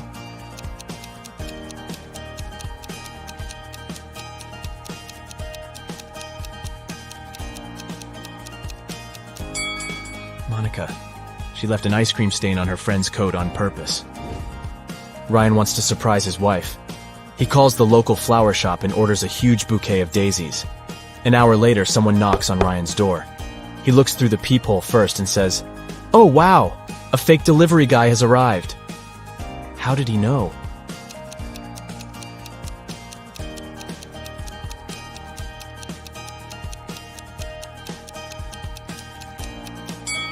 The delivery guy didn't know that Ryan had ordered daisies, and he brought roses instead. The next puzzle will test your visual memory. We're going to show you a couple of images. Try to memorize them as best you can. All right, time is up. And now let's see if you can find the mug that you saw at the beginning.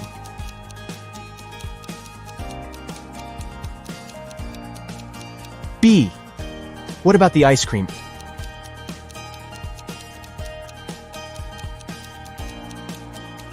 A. And finally, can you spot the original cat?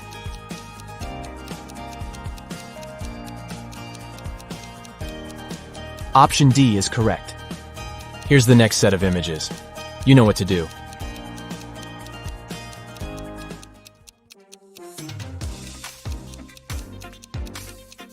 Are you ready to spot the butterfly?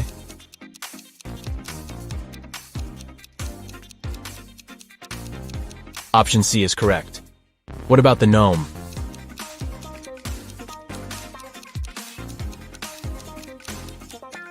D. Can you find the initial candle?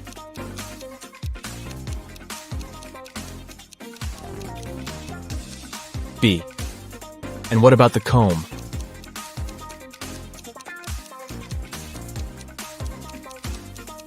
It's over here.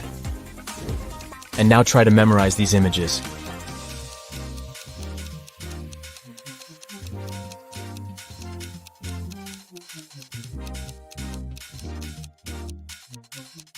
Let's check if you can find the glove that you saw at the beginning.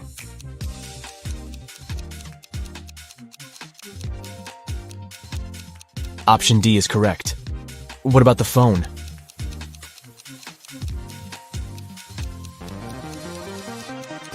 It's over here. Can you find the original pencil?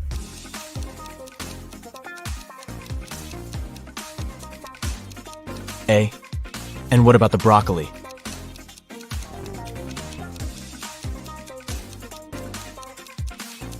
It's over here. Can you spot the shoe?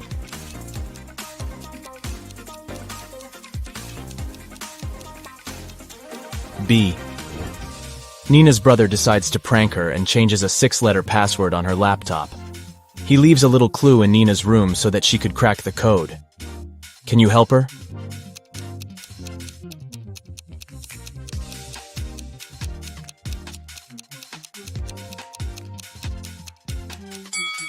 To solve this riddle, we should take a look at the calendar on the wall. The marked dates imply a number sequence, 6, 12, 15, 24, 5, and 18. But the password should contain 6 letters, not numbers. We need to find the corresponding letter in the alphabet. 6 for F, 12 for L, 15 for O, and so on. And the final password is flower. Alex is going to the Moroccan desert. Alex decides to go explore the local market. He wanders around and a stranger approaches him. Stranger. Hey, mister. Would you like to buy these ancient statues? I found them in a tomb. They're thousands of years old. Alex gets very interested. He loves history. He takes a closer look at the statues and gets mad. Alex, your statues are fake. How did he know?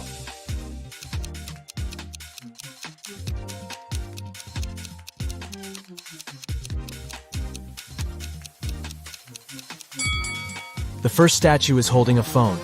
The second has the hieroglyph of a bicycle. The third statue also can't be that old. Back then, no one knew what the Earth looked like. And the fourth statue is wearing sneakers. Busted. Robert is a professional thief. He knows that Mrs. Gold is hiding a diamond necklace in her safe.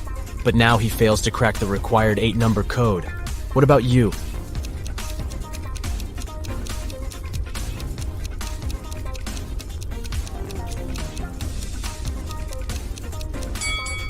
Let's take a closer look at the paintings. See these dominoes? It's a clue. They form the code 3, 2, 1, 5, 6, 1, 2, 4. Stephen is building a new house for his family. He's visiting the construction site to check how the builders are doing. Stephen finds out that someone has broken an expensive antique mirror. Only 3 people had access to the house. Stephen questions all of them. The supervisor says, "I was feeling sick yesterday, so I went home earlier to get some rest." The interior designer says, "Yesterday the mirror was fine. I arrived here in the evening to take some pictures for my design project. See for yourself if you don't believe me." And the mover says, "I wasn't here yesterday. I spent the entire day at the construction supermarket. So I don't know who did it." Who's lying?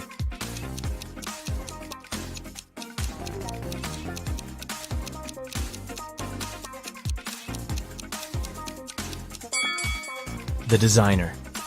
There's a selfie among the pictures that she took yesterday.